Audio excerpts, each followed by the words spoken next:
How's it going, everyone? And welcome to another episode of No Excuses with your favorite show host, Aristel. And Willisell and no Fern because he's caught up in work stuff again, and he says it's going to continue being awkward for a little while yet. But nevertheless, we will mush on in the hopes that he will show up again at some point later, which he may, depending on how things go for him.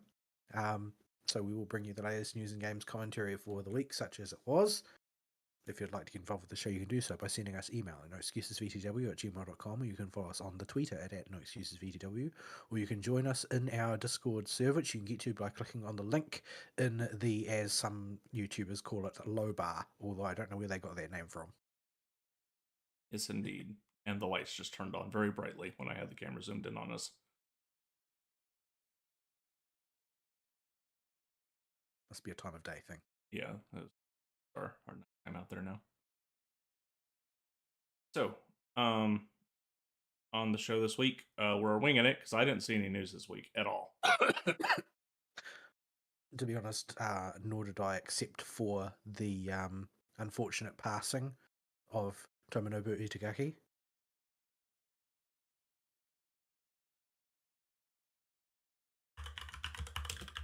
Hello, hello. Oh, the Dead or Alive guy. I was searching my brain. It was somewhere up there. Yeah, the Ninja Gaiden Dead or Alive guy. Yeah, only 58 years old, but he did kind of live on nicotine and alcohol, so Yeah, dude seemed to. 58 years is probably a pretty good innings for that. Yeah, he was. He had kind of a rock star looking appearance.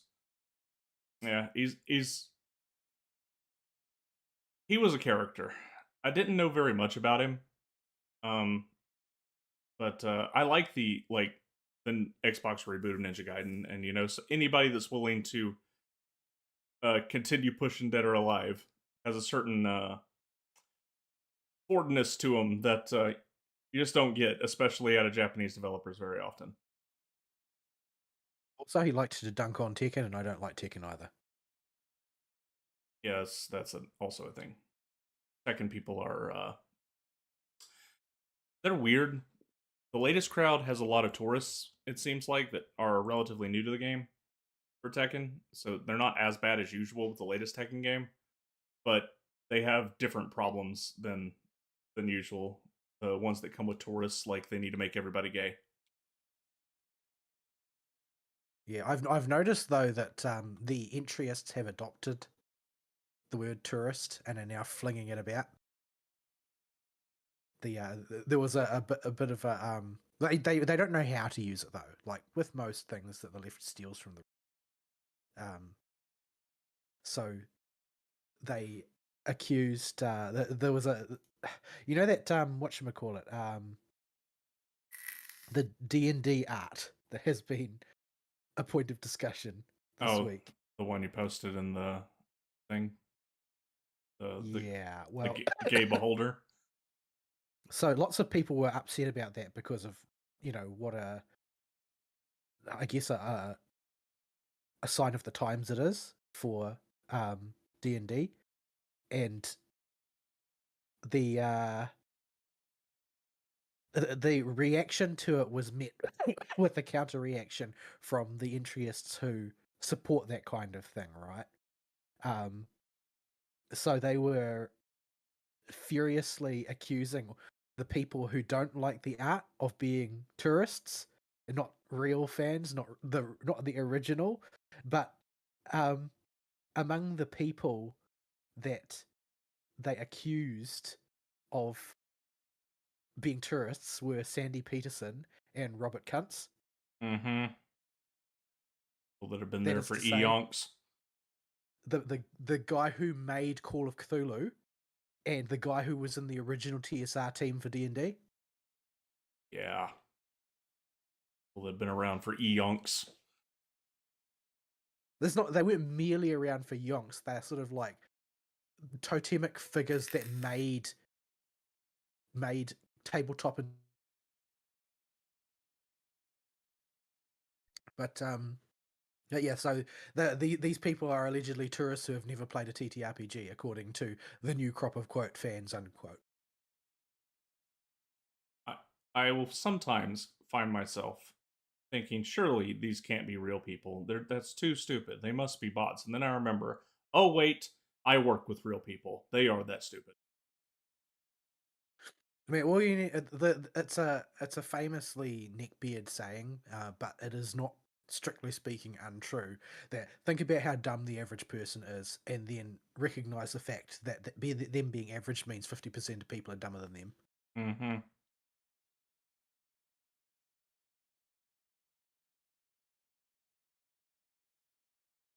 But yeah, that's the only really notable piece of news that I saw this week was Itagaki's passing.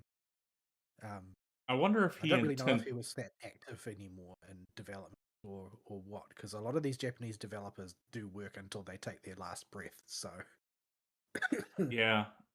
The when he posted that quote about him in game difficulty, the only thing I could think of is like, oh, that's why Flying Swallow's targeting was so janky.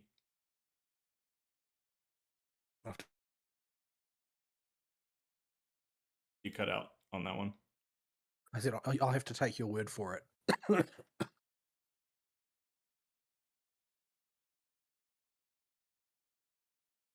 So yeah. So this week, my week is, well, we both can talk about the ZZZ patch. At least the story part of it.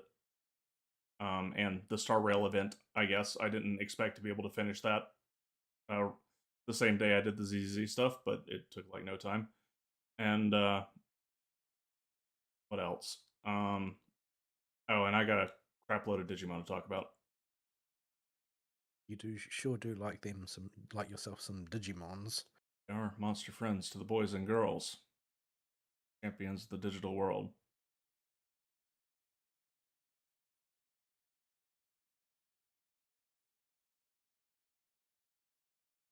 So I suppose we can get started with that one if you'd like. And we Okay. can start your week. Okay, so we'll go through the sketch of the others that I play. First of all, I'm gonna have a swig of beer. It's probably not the best medication for a cough. Now, I'm not that concerned about this cough, largely because I know that it pretty much just exists in my throat.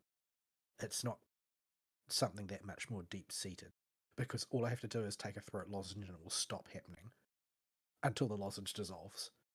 So, and the phlegm that I'm coughing up is all clear. It's either white or clear. It's not an infection or anything. I think it's just my throat is not very happy. It doesn't like the abuse that it's been suffering lately. Anyway, so Blue Archive is just doing a rerun of the Gehenna field trip event where Gehenna goes to visit Hyakuako on a field trip, and hijinks ensue, we'll say, shenanigans take place. The bigger Blue Archive news though this week is that in JP server, or is it Korea server? I can't remember which is the furthest ahead. They've shown off the new characters for the new event on that server at the forefront, and the vigilante crew are getting alternates at long last. So Suzumi, who is one of my favorites, who I use on the regular, is finally getting an alt after having been forgotten about for goodness only knows how long, even though she was on the original, the starting tutorial team. Oh And yeah. Racer, who has a lot of fans for some reason. I don't know why Racer has so many fans, because she's a retard, but that might be why. I, But whenever I see that people make memes with Risa used, it's always portraying her as a zoomer, and not just a zoomer, but a zoomer in italics with quotes. yeah, not really sure where that one comes from, but these things do tend to evolve on their own. She is kind of thick, but yeah. Anyway, the alternates are magical girls, which is interesting. Yes. The a lot of people have been taken aback somewhat by Shimiko's outfit in the magical girl event that was previewed, because it is shall we say, extremely salacious for a character that most people have a casual perception of being very wholesome. by comparison. But the thing is that while Shimiko is generally regarded as a fairly wholesome character, Shimiko's artist is not. So, so that might go some way to explaining that. But I was quite amused to see Race's like magical girl staff is actually the rocket from an RPG, painted pink. I saw Arisu Archive put up a video of I only saw Races because he's only got that one up that showcases some of the animations previews. But Yeah, it lots of looked people are like very excited about that. it looked like a drill. That's what an RPG projectile looks like. It's sort of Yeah, and iconic. it makes more sense. Take both ends. It makes more sense now that I know that's what it's supposed to be. I thought she was just holding a pink drill on a stick. No, it's for loading into an RPG. I was like, that is incredibly odd. And if you look at the magical wand that Suzumi's character has, there is a grenade attached to the end of it as well. It's like painted pink or gold or something, but it's a grenade. But yeah, I'm looking forward to pulling Suzumi, even if she's terrible, because she's one of my favorites. Anyway, lots of people excited about that. Moving onward. Amongst the Hoyo games, we can more or less skip over Genshin for this week because nothing happened. Other than the whatchamacallit, the feedback survey, which I still diligently fill in, even though everybody says nobody reads those. I still tend to get what I want a lot of the time if I fill out enough of them, so I'm going to just presume that there's a cause and effect relationship there for my own sanity. Mainly, this time, I continued my usual complaints. No event archive, and I feel like there being no event archive is going to be a real problem. Like, the amount of screen time that, like, Layla suddenly gets in the previews from the preview stream compared to the level of knowledge I have of Layla are ridiculously out of whack. And I'm going to blame lack of an event archive for that. So, yeah, there's not really any solution to that other than putting content that they already made back in the game for people to play, which doesn't seem like a terrible request. And also, I complained about the narrowness of viable teams, the Stygian Onslaught, and I complained about Imaginarium Theatre existing, etc., etc. I feel like Floor 12 of Spiral Abyss is also skewing more and more and more in favor of just chilling, which seems really unnecessary to me now that they've like got Stygian Assault almost fully committed to that. That seems like it's just being unnecessarily irritating. That, you know, basically there are two game modes that have Floor 12, and the only game mode that doesn't have that problem is Imaginarium Theatre, which is a totally other problem that is just as bad, if not worse. So, yeah, at least you only technically need to like pull one character to participate in Spiral Abyss at the highest level. But oh, I see what you mean by yeah, her artwork being her artwork now. I was looking up pictures of what the heck they could do to little Shimiko to make her oh no. The thing is that there's a fight in the Blue Archive fandom like there is in every fandom amongst the people who are tourists and the people who are calling people tourists. Because the long-time Blue Archive fans know that the artist for Shimiko has a long and storied history of much, much raunchier Shimiko artwork that he posts all over his own account. Like, he obviously had a design brief for what Shimiko was going to look like, but he's got his own ideas about what she looks like. And it has been sort of like pseudo-canon from the artist for years that Shimiko is incredibly stacked and just doesn't look it in her base art. Yeah. But, yeah, so God, yeah, nothing happening. I'll help you Go. in live show chat for those that are curious. You have no idea how hard it was to dig through the Reddit and find a wholesome enough picture to post. Yeah, and wholesome enough, you appear to have set the bar quite low. Like, not softcore pornography was the bar, and that took quite a few pages of scrolling. That's how bad the Blue Archive Reddit is. I mean, that leotard is pretty high cut. Yeah, I mean, there is one post that's on the screen right now called "Sorry, Sensei, I'm a bit busy right now. Hee hee heart Hanako." I can post that one if you want. If you want to see just how bad it can get. Probably not a great idea. Probably not a great idea. But you can also see the grenade on the end of Suzumi's staff there. You can see the pink orb has got there's a little ring pull attached to the gold bit sticking out the top. Yeah. But yeah, anyway. So nothing to report on Genshin as far as Genshin's concerned. Oh, the Spiral Abyss for me was really easy with Bloom, by the way. Well, it's gonna be, isn't it? So in theory, Nefer will be able to melt it. One would hope, but I need to be able to solve the Hydro problem first. Anyway, the we can probably get Star Rail out of the way fairly quickly because of there being so little to talk about in that regard. Which is to say, the combat event was complete trash. Like, it's thematically there's legs to it thematically that they did not use, but in execution and actual sort of content scope, it's incredibly lacking. I would say it's probably inferior to the majority of combat events, no matter how long or short that they've done in the past, simply because they constrain your choices to such a great extent that you might as well not be involved. And Yeah. all of the parts which they impose upon you have, well, most of the parts they impose upon you have a very high luck factor attached to them. So you don't really feel that participant in the event as a whole. Like, this is going to get slammed by me in the next feedback survey because it was just disappointing from top to bottom.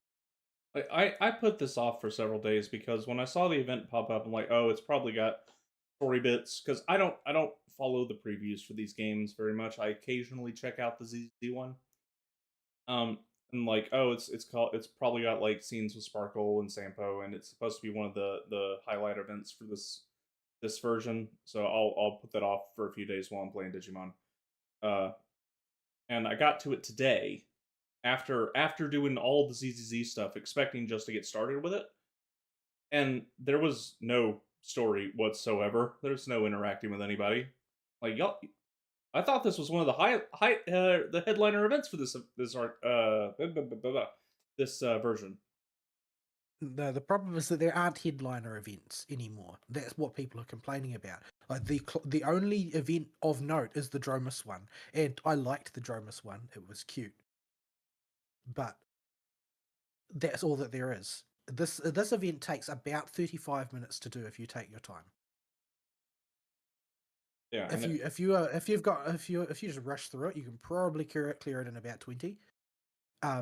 Unless Miss Sparrow decides she's just not going to cooperate, in which case you might need a couple restarts.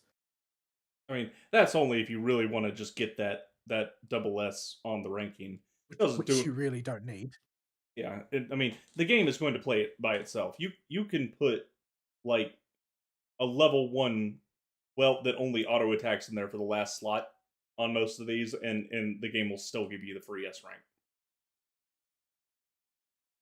Yeah, it's just not good, and it just belies a lack of effort. I can sort of see what they're going for, but it doesn't distinguish it itself enough to be worthwhile. Like, I'm really not happy with the lack of effort put in here. There've been a lot of argy-bargy going on in the social media space regarding the next patch, though, over the course of closed beta. One of the memes that emerged from it quite early on was Leaker Hunt Decree, because a lot of the most prominent leakers clammed up immediately, saying, "Look, I'm not gonna leak anything. I'm not gonna say anything about what's going on this time." And nobody really knows for sure why.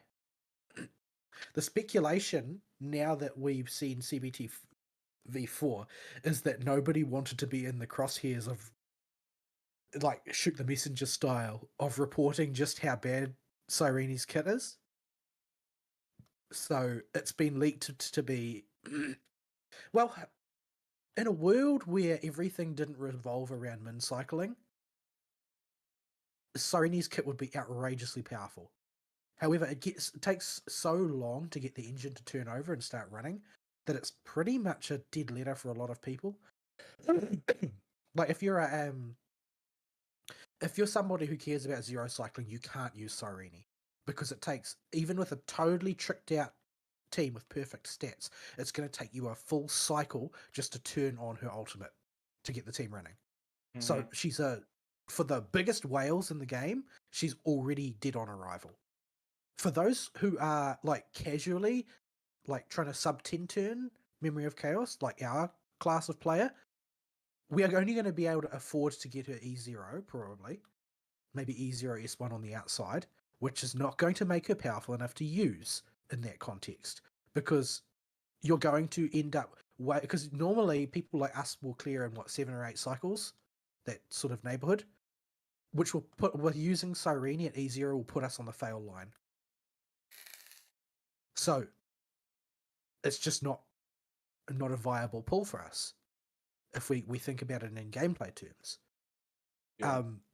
The only reason I would get her is as a specialized support for the Gaia team right now, looking at the thing is that a specialized support is, like, the only type of support they can actually afford to be OP, because everybody pulling pulling Cyrene will accept on pull that, this is we know the kit for this character, it's the Chrysos Air universal support character, she can only work in Chrysos Air teams, we know the Chrysos Airs are going to fall off because their story will one day be done, and they'll sort of fade into the background of the game's history. That's sort of like, you accept that. So it's sort of a rare occasion where you can afford to have her be, like, really prominently powerful, because she's going to fall off. Like, there are a lot of other supports who will not fall off just because of the changing of the guard. Like, Tribby is not going to fall off just because of a changing of the guard. She's going to remain a very flexible universal support. Same with Ruan Mei, same with Robin, same with a lot of these characters. They will fall off in their time, but they're not tied to the Chrysos Air story the way Cyrene is. But then to just turn around and make her so, like, not...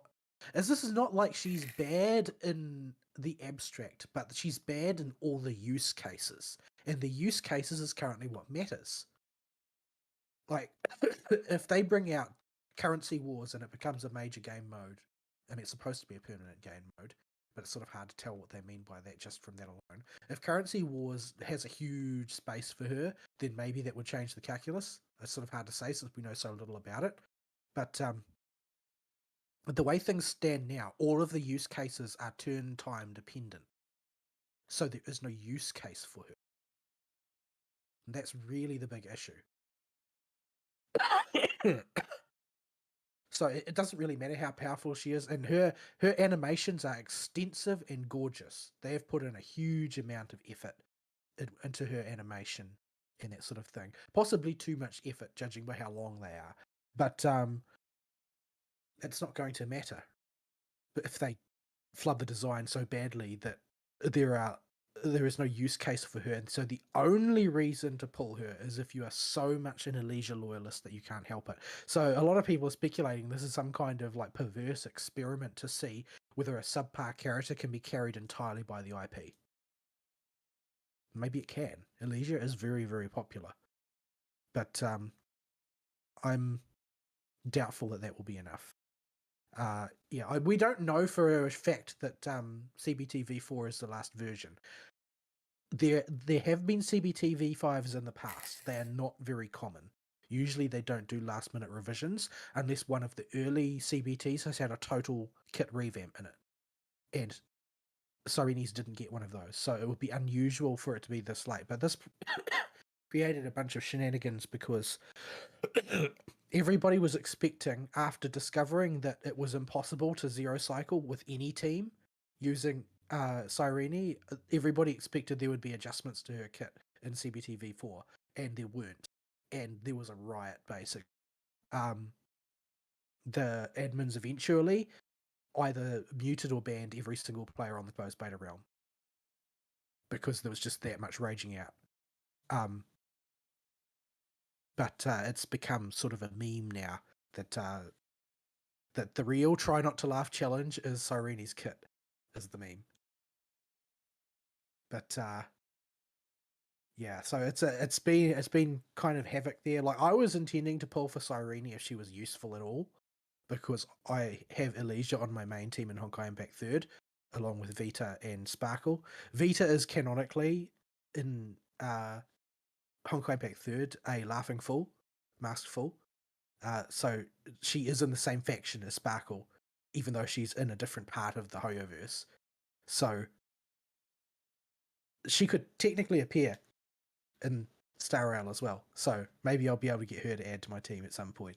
But yeah, I was hoping to get Cyrene so that I could have Elysia as well. But I don't really want to pull her if I'm never going to put her in a team, because basically she's not really able to do anything except be a side grade for E0 Tribi in a Castris team, and I have E1 Tribi, so my Tribi is fundamentally a notch ahead of Elysia, and she's of Cyrene, and she's a side grade. So you can put her in other teams, but at present, I think the only one I haven't seen any math for is the Aglaia team, because the Aglaia team is harder to math because you've got to be able to do all the action value math as well.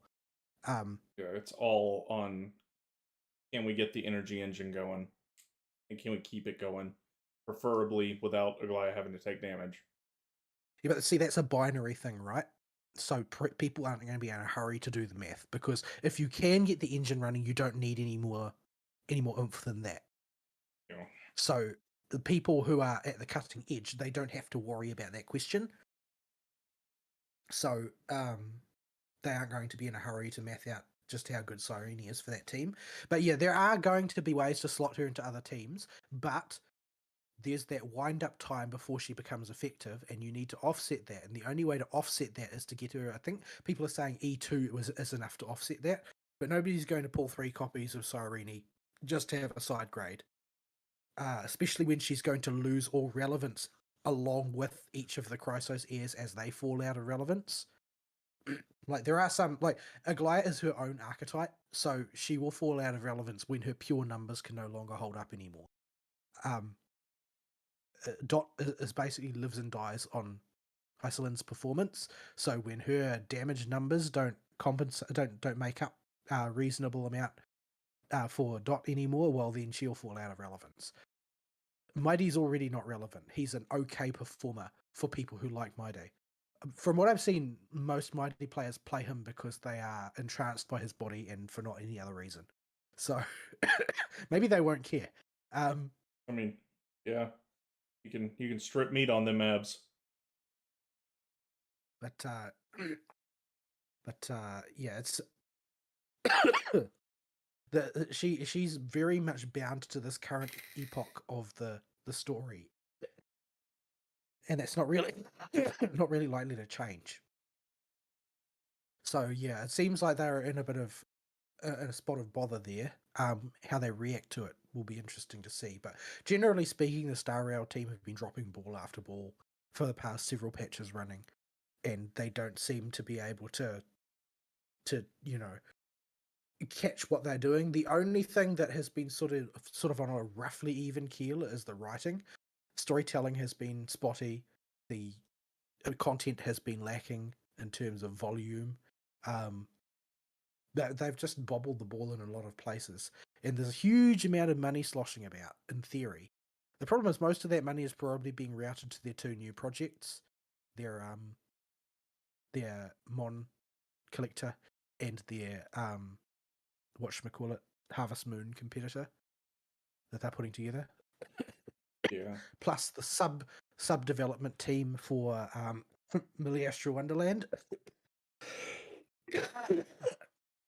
But I think that Hoyo's portfolio diversification is spreading itself too thinly, and Hoyo are not very good at shutting projects down once they've started up. So, yeah, I think that they're setting themselves up for a fall broadly here. It's just a question of, whether they pull out of a tailspin or whether they plough headfirst into the dirt. So, yeah, we'll have to wait and see. There are some more optimistic people who are speculating that the true reason behind a lot of the leakers pulling out of the leaking business for this patch is that there is some really critical and intriguing twist in the story that if they were to leak it, they would be persecuted personally by Hoyo for impeding their ability to make money. And Yeah. companies, I don't know if Hoyo themselves have done it, I don't remember, but other companies have in the past sued people for leaking successfully in China because of leaking the story early has impeded their ability to make profit. And those prosecutions have been successful and upheld. So you don't really want to be in the business if you have reason to believe that Hoyo is being shirty about their current content. Because they turn a blind eye a lot of the time because they know that leaks are part of the hype engine. But at the point where leaks start to ruin the experience for people, then they start to get upset. Yeah. Incidentally, Kokomi and Aino's eye colors are close enough that it feels like we're sitting in the principal's office waiting for Nefer to come and tell us what you did wrong. I see. Anyway, we can more or less leave Star Rail there because nothing else much has happened there. Well, I mean, I guess Permansa Terrae came out. Everybody's got their free Butter Vision. I haven't had a chance to really use mine because my relics are not good for him. But I can see a lot of potential for him. I think that probably there are going to be a handful of characters that benefit a lot. Obviously, the biggest beneficiary is likely to be Finon because of the jiggery pokery that you can pull off with the dragon. But one thing I'm Oh, you could cut out again. Something wrong with my cable, I wonder. The one thing I'm interested in trying is using him with the Herta, because normally I run the Herta with Tribby, but if Tribby is busy doing something else, and Tribby may be busy with, say, the Casterus team or some other team, depending on the requirements of whatever challenge, one of the interesting things about Permansa Terrae is that when he uses the bondmate on a target and summons the dragon on their behalf, that dragon becomes their summon. And what that means is that Sunday targeting somebody who has also been targeted by Bondmate is now targeting a character who has a summon. So you get all of the extra benefits. Dragon gets a turn too after that character. Well, plus he gives extra crit damage to targets that have summons, remember? Alright. Those buffs are actually higher if he's targeting somebody who has a summon, which is why Jing Yuan keeps getting buffed. Because everything that works with Memo Sprites, a lot of the stuff that works with Memo Sprites also works with them. But basically, Permansa Terrae's ability is to make somebody else into a summoner if they're not already.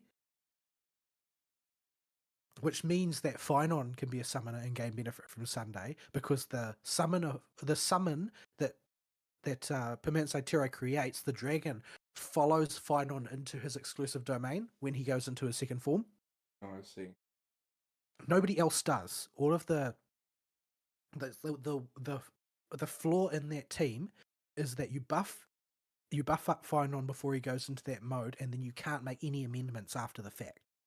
But the dragon will follow him in and will keep him healthy if he needs the extra health. But also, it'll allow you to ladle on top of him a extra sized Sunday buff before he goes into that mode. So yeah, there's definitely applications for him as a character. Plus, it gives everybody access to a 5-star shielder, which is going to be useful if they ever make that a thing again the way it was in Simulated Universe back in the day, where if you couldn't shield, you couldn't survive at high difficulty levels. But giving everybody access to this tool either means that they're writing off survivability entirely for good, or that they're planning to start making shield piercing a bigger and bigger thing over time. I think they're genuinely having trouble with the survivability issue. While trying to balance it with their hyper focus on speed. Well, that's the thing, right? You can sort of pick one or the other. You can set the clock by arbitrary timing, which appears to be what they've done, or you can set the clock by you've got to kill the enemy before it kills you, which is the method that I generally prefer. But because it gives you the option to either rush down or to tank. But they don't like turtling mechanics very much at Hoyo. Yeah, so anyway, that is the state of play there. I am going to put a modest amount of effort into building up Permanent Satire. My current project is basically just furiously farming Lushakas. Like I have like 5 characters that are waiting for more Lushakas, and I've got like 5 characters already equipped with Lushakas. But there are only so many ERR ropes in the world, let alone ERR ropes that have the right stats. I'll move on. I'm pretty sure. I won't be able to move on to the next project until the Sacerdos mines finally give me more crit damage chess pieces to try on. They haven't given me any yet either, but I'm basically taking a break from that for the time being in order to farm something else. But yeah, I think I've spent more resources crafting Lushaka parts than anything else in the game. Possibly everything else in the game put together is less than the amount that I've spent on Lushaka. Because everybody wants Lushaka. I'm trying to retrofit my Fushuen, because Fushuen also uses Lushaka now. Like her build is skewed in the direction of using a build that is sort of like a combination of Lushaka and Hyacine's relic set, and focusing on cycling through faster with more ults rather than just basically being a heat sink for incoming damage.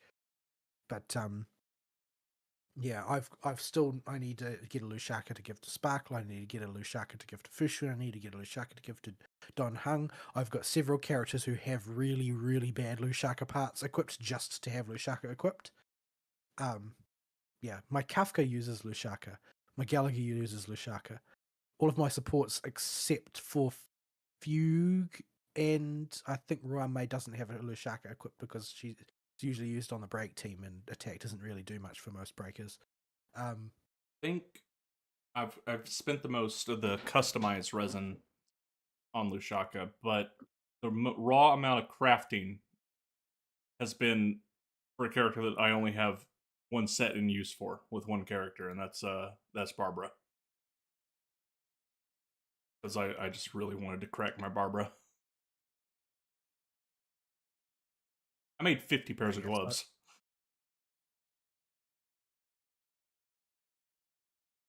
I have made a lot of different parts. I made a lot of gloves for my Hyacine. I made a lot of gloves for my Sparkle, I think. Can't remember. My Sparkle's still not up and running though because of the Lushaka problem, and she's also got really bad boots right now. But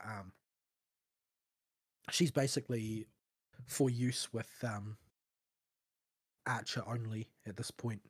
And I have enough parts to either equip Archer fully or Anaxa fully, and not both at the same time. So that's currently presenting somewhat of a problem. Anyway, that's pretty much it for Star Rail. Before we go on to ZZZ, I'll go cover some Woowa. So I did quite a bit of Woowa stuff over the previous weekend. Um, I can hear you. Keep talking, but I need to step away for a sec. let's see, what did I do? I did a bunch of main story quests. I finished the main story arc that focuses on Lupa, and I finished the main story arc that focuses on Frolova, and both of them were excellent. Like, there are still flaws in the storytelling, but they sort of pale into the background because of just how well balanced everything else is. Like, the pacing is just immaculate for the most part. Like, it draws you along at a very steady pace.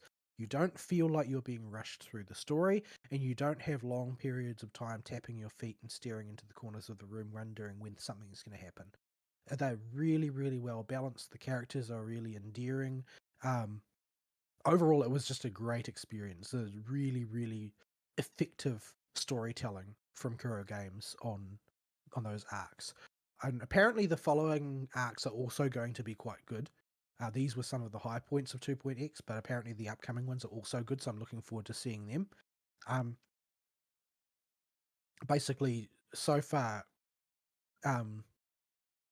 2.x has been sort of an uproarious recommend. Like, everything has been really fantastic so far. Environment design is fantastic.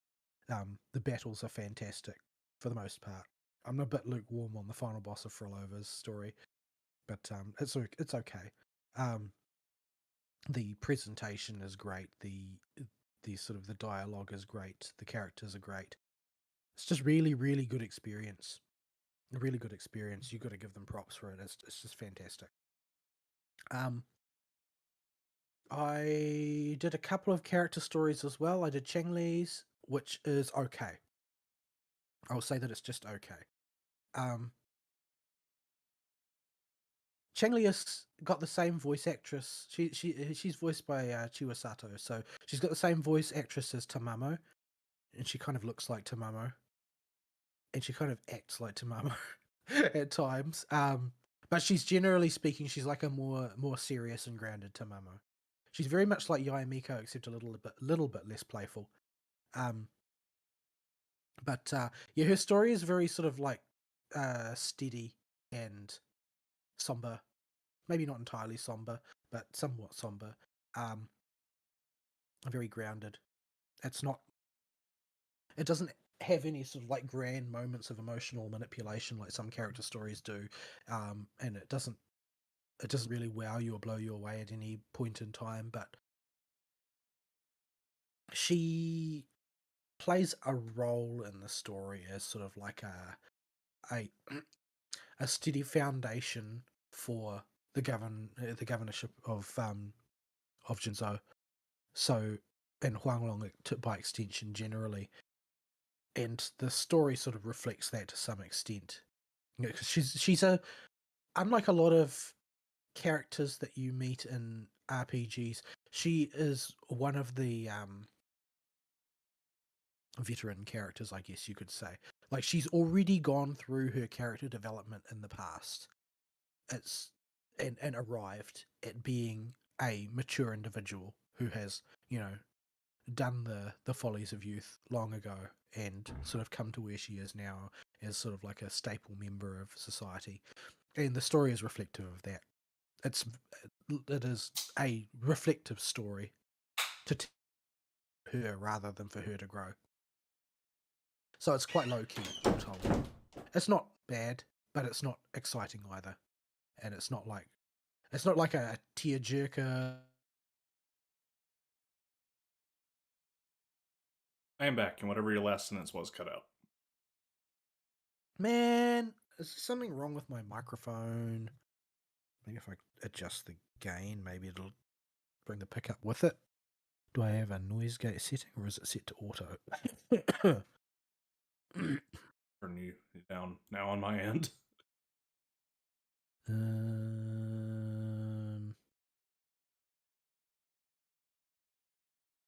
Where even is the settings? It's not set to voice activity mode. I can lower the noise gate just a little, maybe. Just a skosh. Maybe about 8 points.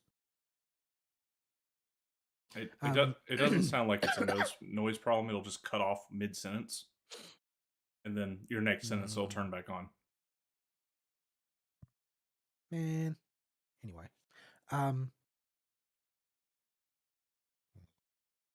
so dial that back a little bit. Where was I? Yeah. So I also did Gigi's character story. It's easier. Her Japanese name is Orie. That's how the characters are read, which is much easier. Her story arc was interesting, largely because you don't really know her at all. In Genshin terms, I would say she is a character who you have exactly the same amount of exposure to as you do to Lanyan.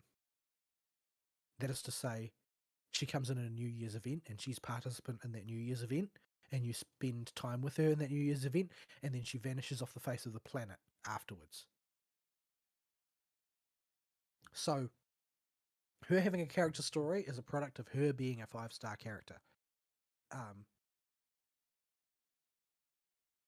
So the story expects you to be acquainted with her, but seasonal events like New Year's are not archived. So you don't actually know her. I had no idea who she was. I'd only seen pictures of her before. That said, I quite liked her story. It was kind of middle of the road in a lot of ways. There's not really much to write home about, I suppose. It's she's a 1.2 character, so they hadn't really hit their stride in terms of story. The finale is quite magnificent in the way it all comes together at the end, and she's just quite a likable character. Very kind of a shy character. She's an artist. She paints, and all of her abilities are all themed around her painting because her whatchamacallit, her forte, as they call it in that universe, is related to bringing pictures to life, albeit only momentarily. So yeah, it was a nice story that I enjoyed, and it had a great finale that was very spectacular and so on. And it had a big boss fight at the end, which most of them don't really have that much of a boss fight at the end. But they do usually stick in a big enemy at the end. But this one was, it felt like it was more maybe not set up by the story, but it certainly felt like a set piece that belonged to it. Yeah, anyway, so yeah, I liked her story as well. The third story that I did was Camellia, or in the Japanese Tsubaki. This was a good story that I liked, except that I felt like I was being manipulated. Tsubaki is a red flag girl. She is very much a landmine. She is like the sort of girl your mama tells you to stay away from because she's dangerous. She's a little bit cray-cray. No, she's a lot cray-cray. She's extremely cray-cray. Stay away from that girl. She's cray-cray. She is roughly as... She is about... she's about 5% more stable as an individual than Sparkle is. There's a few flavors of cray cray. There is the destructive cray cray, and then there's the Kuka cray cray, and then there's the retard cray cray. Nobody is Kuka cray cray. A Kuka is special. Maybe Darkness from Konosuba. I mean, they would probably get along pretty well. On that scale. They appear on the same diagram, at least. But no, Tsubaki is a bit loopy. Basically, she's committed to, at this point in her development, is committed to basically doing whatever her instincts tell her to, because she doesn't really think that thinking things through pays off. so she just reacts by doing whatever she thinks will be entertaining to her, which is why I liken her to Sparkle. But the thing is that despite the fact that she's super cray-cray, the way the story plays out is basically like the Tsubaki VN route. So you spend a lot of time with her. There are very not so subtle romantic undertones to a lot of your interactions. She doesn't respect your personal space, so you get very close to her a lot of the time. She's acts crazy, but expresses it in a sort of vaguely flirty way. So the whole thing comes across as sort of like perversely romantic, but she's a raging red flag that you don't want to go near. But the story doesn't seem to care about that. The story just has you get suckered into her pace to some extent, and generally speaking, tries to manipulate you into falling for a red flag. And they do it fairly well. They're pretty good at it. They're pretty good at making you sympathize with her, about making you empathize with her position, about leading you down the path of drawing similar conclusions to her, and basically manipulating you into being a crazy person is what the story is trying to do. And it does it relatively successfully, because you do end up finding her quite endearing as the story goes on, even though she's dangerous. So as far as the framing of the story goes, it's all done in a quite a successful way, I feel. I mean, she's basically the cute but crazy girl that you know you shouldn't go near, but probably end up doing anyway because she's cute. But yeah, I felt like it was quite well told. I think that she's going to be a victim of gacha syndrome, in that because she's a character that was introduced earlier in the plot, her relevance is going to fall off, even though the story has it conclude that and Tsubaki are quite close. But that's not going to be in evidence later, because like currently the characters that Rover is close to are characters like Kata, which she occupies a much larger place in the present mind of Rover, and so does Lupa to some extent. And Frolova for a while, although Frolova has a very different dynamic with Rover in that they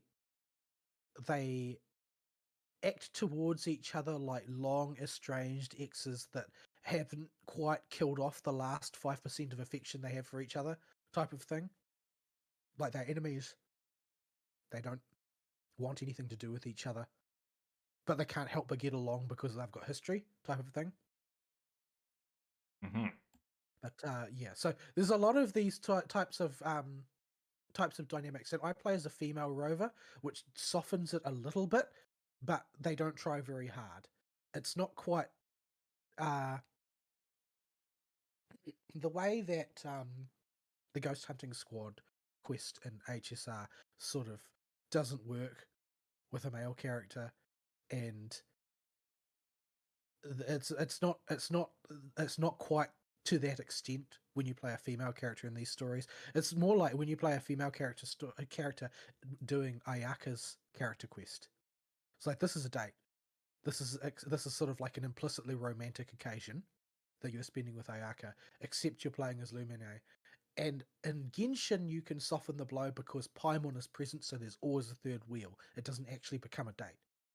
That doesn't really happen in Wuthering Waves. In Wuthering Waves, you are explicitly romancing all of these characters in all but, well, I say explicit. You're not. You're implicitly romancing them. If it was made explicit, it wouldn't change anything, because just how the framing is done. So I'm 100% cognizant now of why people nicknamed, well, usually people outside the community, since the Wuthering Waves community is really defensive.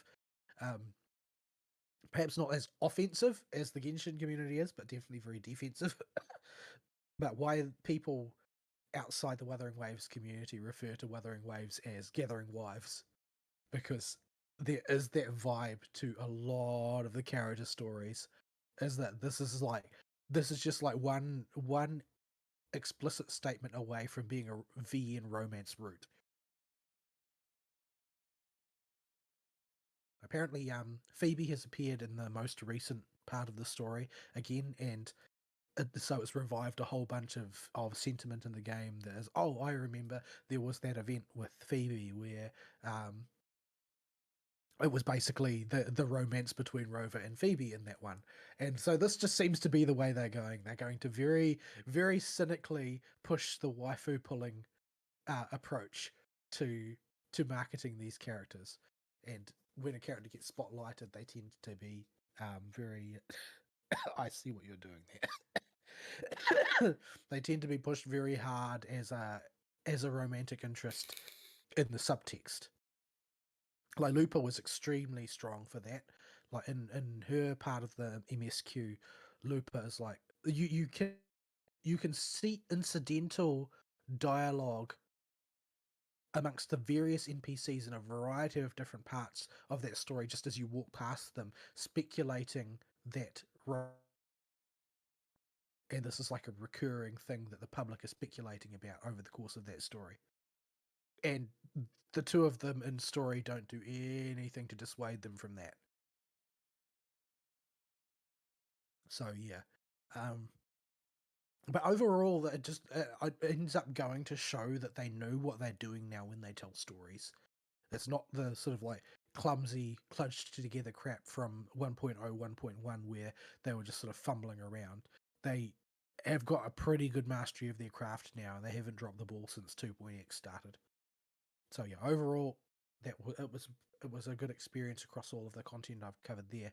I'm trying to catch up on some more of the story quests because the MSQ is sort of going to end up getting a bit of ahead of itself. I've heard sort of like not quite spoilers on social media that lots of is where you cut off there, by the way. I need to like reconnect or something. Oh, it's my ping. I just happened to glance over and my ping was in the red. All right, let's hang on. I'll flip the region. Oh, did they move the button? They keep moving it. I have no idea where it is now.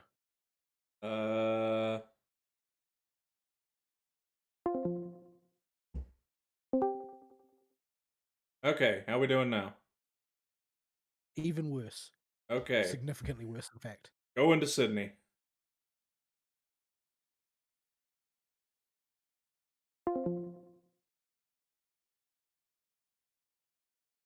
For some reason, but better. Okay, now we're back in Sydney. How are we doing now? Anyway. Yeah, it's not too bad now. Not too bad now. Where was I? I can't remember.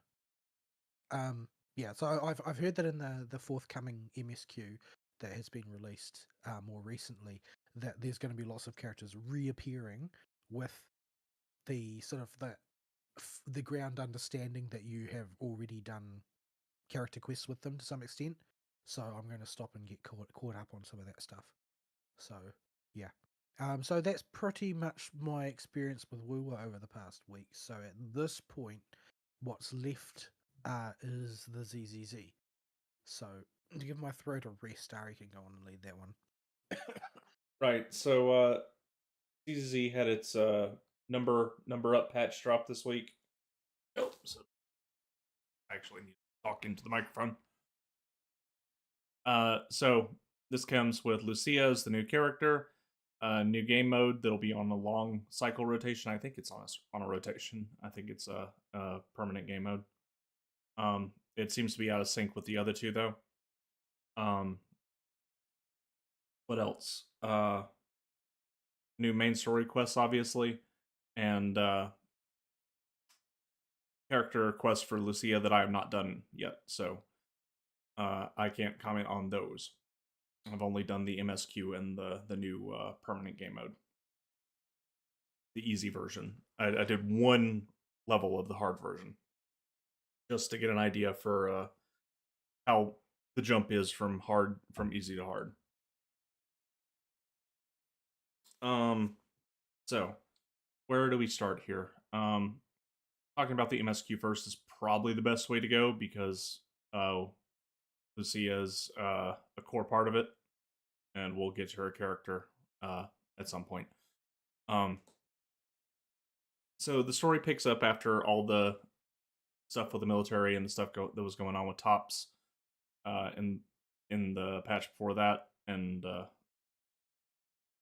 we find out that there's something going on in the Hollow again. Somebody's acting dumb and running in the Hollow by themselves. And it's one of the guys Monotone knows, so he's like, Roxy, can you please come help me? People are being dumb again. And so you go in the Hollow, and you find a town. Oh no, he first introduces you to Lucia, who the girl is very autistic.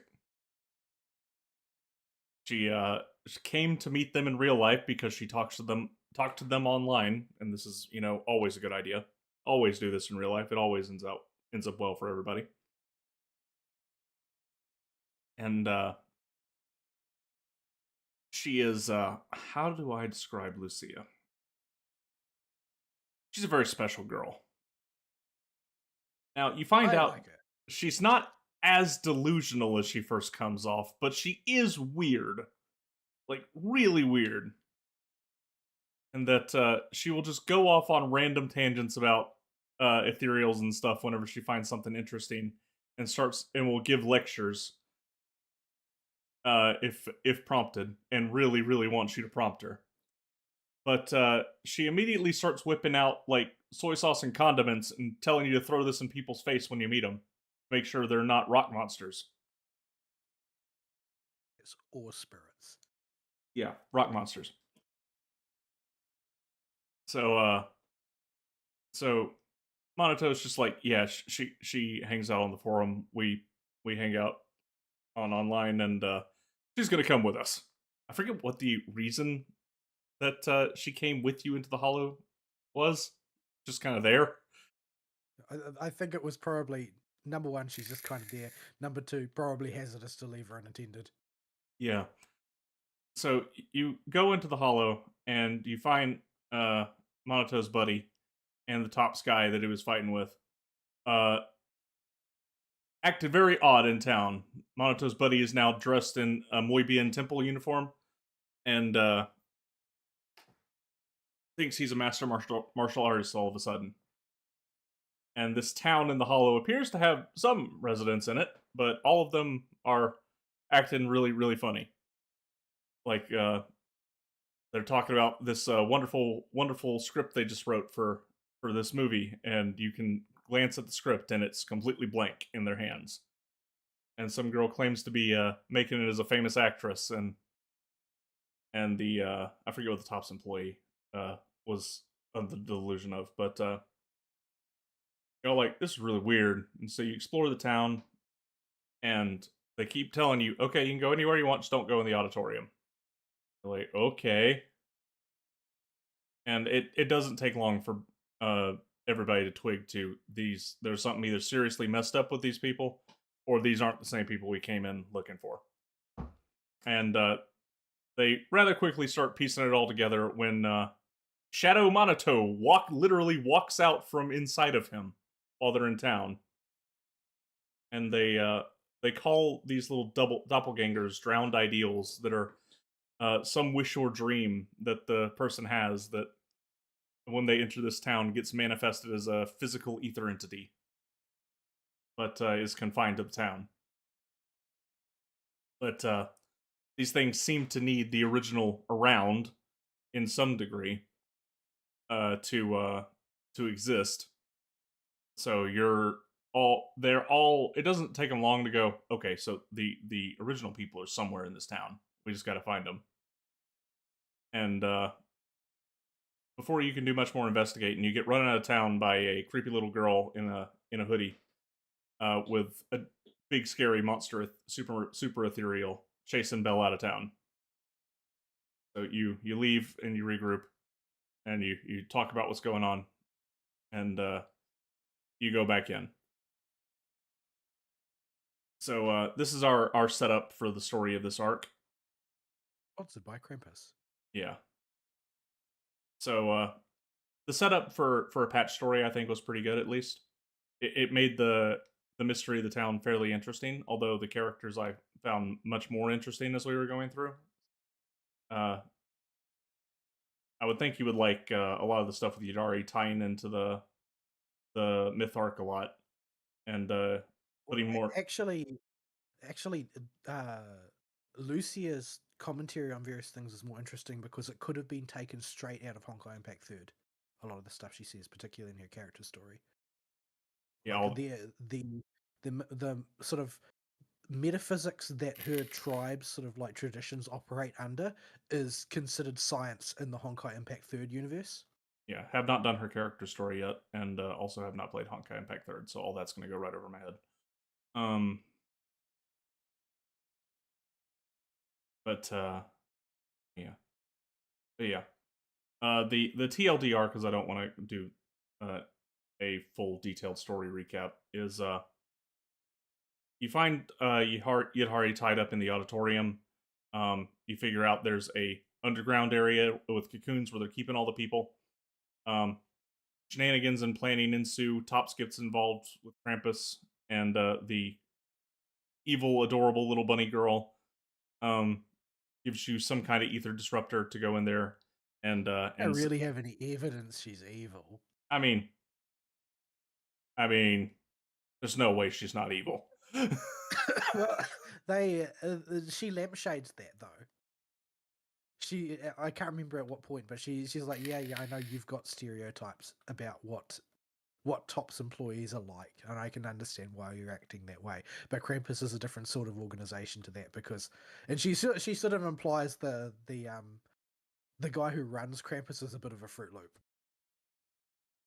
Well, yeah, anybody of significance in ZZZ is a bit of a Fruit Loop. But yeah, so you go back in there. Uh, Monato has a really cool 1v1 that for a character moment I thought was done pretty He well. aura farms the shit out of that fight. Holy Like crap! it's straight out of JoJo. It was so good though. I loved it. And his 1v1 it has a nice solo boss fight there where you just control him fighting his little shadow thing. And it works really good. I really enjoyed Monato in this story, which I did not expect very much because he's such a He's got big the character build for a before. JoJo character. He does. A little too fluffy, but we can live with that. And yeah, he kicks the crap out of his shadow self, and his shadow self shows up at the last second to help save the day by helping him. Extremely anime. Yeah, the most anime climax of all time. For right before the final boss, resolving the main plot. You've got everybody in the basement trying to open this ether device to release the cocoons, and it's been shot, so it's jammed and won't open. It needs to be forcibly forced open. And the only man with enough muscles to muscle through the ether waves is Monato. And he gets there, but he's not strong enough to pull this thing. And his shadow self shows up and's like, just this one time, I'll help you out. And they both wind up pulling in the most over the top anime way on either end of this device in a very long constipation session as they rip this thing open, and Monato's shadow self dies when the ether thing opens because it cancels all ether effects in the area. It was the most anime shit ever. It was. I loved it. Lucio, at the end of everything, stops throwing soy sauce on people, and you figure out the night before you go in that the little girl is the drowned idea of someone, but it's not her. It's I don't know if I want to spoil that part yet.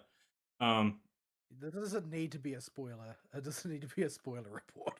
Yeah, Anybody who's listening to this can go and play it themselves. So, but it lets her have a very good character moment at the very end, and sets up a really interesting final boss that makes use of the perceived mechanic in a way that feels fairly natural to the combat.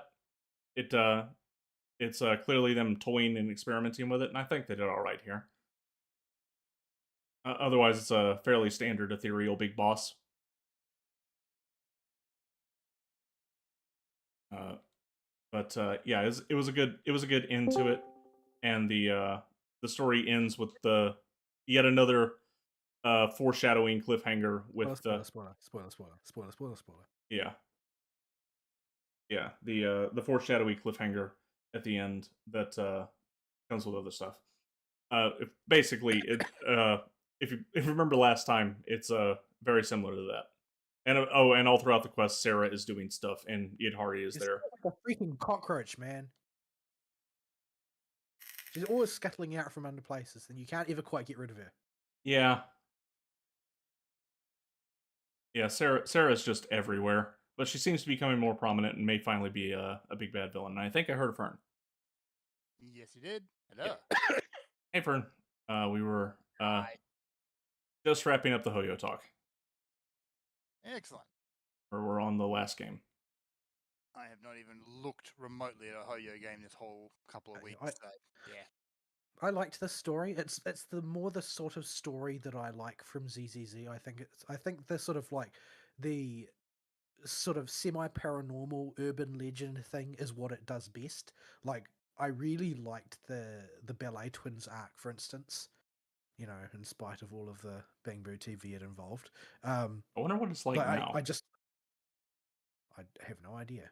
But yeah, I really like that type of story told by ZZZ. I think fundamentally, I feel like that's the type of story that works best in the sort of like pseudo urban fantasy setting that they've got going on. The sort of like military drama thing, I think it would work better if they had not gone out of their way to make the characters so silly. So I was a bit lukewarm on the previous patch, but this is like right up their alley. I think for their setting, it's the sort of thing which I feel belongs the most in the place that they've created. Yeah, I liked Lucia and Minato's story a lot in it. The stuff I didn't spoil about Lucia, I think, added a lot of validity to her character existing, and it just was a really cute. No, not cute. It was a very sad story with her that ended exactly the only way it could. But I liked everything about her. Yidhari is clearly set up to be dealt with later. Basically, you get the bits and pieces that establish who she is and what she does and what her deal is, but you don't go Deal very. is that well, I don't understand why she doesn't say kuru kuru kurin. Yeah, she is the ice spinny girl. She have many tentacles. Yeah, but she's a weird one. She's I think she's weirder than Lucia, to be honest. But she is in dire need of a character story. Yeah, Dire need. yeah. She Because nothing about her makes sense by the end of the main story. Lucia's story, on the other hand, like her character story does not involve any of the elements that her story told through the main plot does. Like her story is sort of split one half on the main plot, one half on her character story, and her main plot one is the one that's more important to her emotional core, but the plot that takes place in her character story is more about her intellectual motivation. What is her ideal that she pursues, rather than what is at the emotional core of her the skeletons in her closet. So yeah, so her character story is a very different tone, but it's a more informational type of story where you will learn a bit about who she is, what she's up to, what her background is, what her people are like, what role they occupy in society, etc., etc. yeah. So and we've already talked about Minato and how his story beats were very anime. Yeah, like he's a JoJo character with furry ears. Um, but yeah, there's been a lot of people thirsting over Lion Man I get that we haven't had online. a lot of male characters since for a bit that are 5-star, but it's a lot of robot. I don't think people care about that. There are a lot of people who are also thirsting over Billy, but a lot of the commentary has been on basically that ZZZ has formed a sort of made an sort of archetypal break from the Hoyo usual approach by way of you compare the sort of shoulder span of Seth to Manato to Banyue. Like, Lion Man is made of pecs. Like, his body is like 95% pec. Yeah. So like all of the Barra fans, they are here for this. Sadly. I mean, but yeah. So yeah, I mean, he's he's definitely a character who's going to need some exploration. And they hint that there's quite a bit of backstory there. But yeah, as usual, Zhao is a bit of a cipher. You don't really learn anything about her other than that she's got a bunch of irons in the fire. And Dylan she's cute, but I'm not going to stop playing Fufu. So yeah, mentally I've been classifying Dylan as Timu Madam Butterfly because of her combat style. Have you seen it? No, I haven't looked at any leaks for the upcoming characters. I haven't looked at them on purpose, but they have sailed across my timeline, so I've seen snippets here and there. Basically, you know, she fights with a hula hoop, right? Basically. No. Oh, well, she carries a hula hoop around with her. But one of the things that she can do is that she can strike through the hula hoop, making giant versions of her limbs appear in the air. Oh, I see. And she basically uses this to rather aggressively play rock, paper, scissors with her opponents. Do they always lose? Yeah.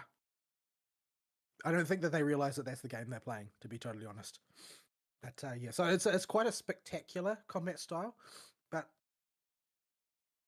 from what I've seen of the leaks, number one, she's ridiculously OP in the current version of CBT. Like, she's going to power creep every other stunner in the game, and it's not close. Lighter's going to be on the bench.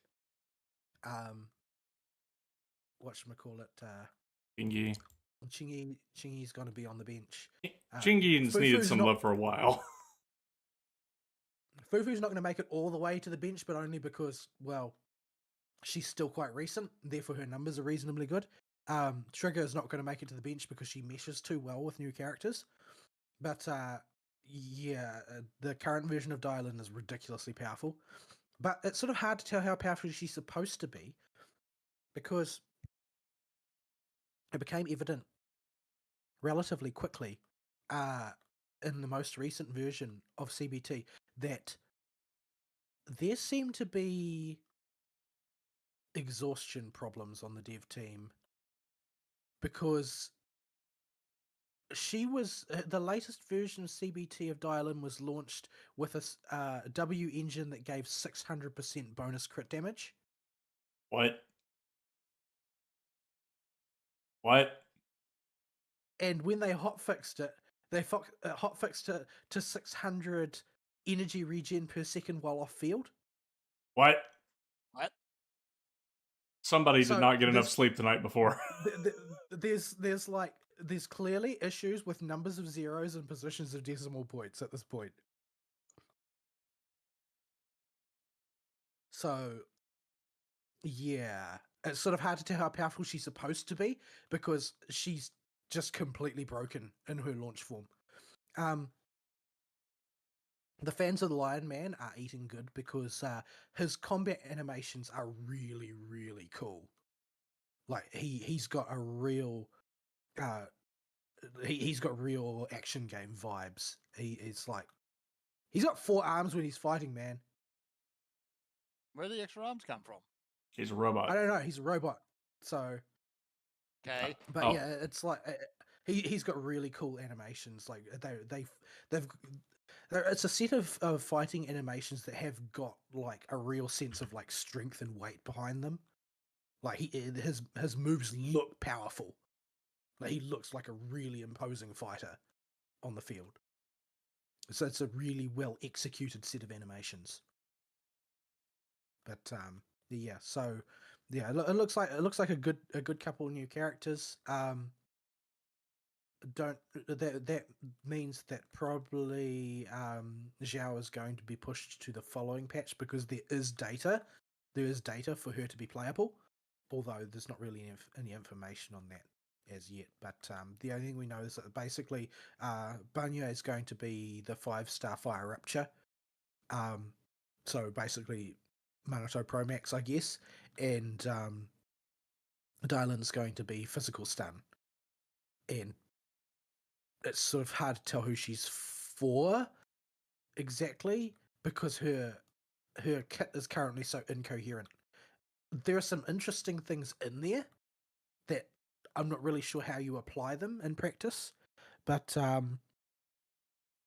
like for instance, one of the things that's in her current like incredibly loopy kit, so who even knows if it's supposed to be there, is that when someone if she uses her it seems like her EX special is a combo attack, and if she goes through the full combo, then if she then can chain attack into somebody else, that person won't use their chain attack when coming on field. Instead they'll use their ult, which is a very bizarre ability and seems like it could be unspeakably broken.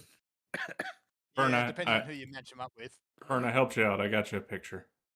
It's in live show chat. All right. Let's take a look at Robo Man Boob Lion, I guess. But yeah, okay. So, yeah, it's hard to say much of anything about the current characters since the patch has just come out. It means that the CBT has just launched, so there's a lot of time for things to change. But so in this, go on. Go on. Well, I was going to move on to a slightly different topic. So if this is related to what we're covering. No. When I think about it, it's too much of a tangent. Just keep going. Anyway, so I got absolutely reamed for Lucia. Aristotle got her for a song. As is the way of the universe. Yes. I don't know where Aristotle's pulling all this karma from, but theoretically there's going to be a counterbalance at some point. I'm expecting it to come with Yudari because the ZZZ luck has been too good lately. It's. I thought the counterbalance was the opossum. I do have to deal with an opossum. But I got burned badly. I don't have anything left. I posted my because we can track our finals if it's less than 180 pulls. For both the character and her W engine, it only took me 130.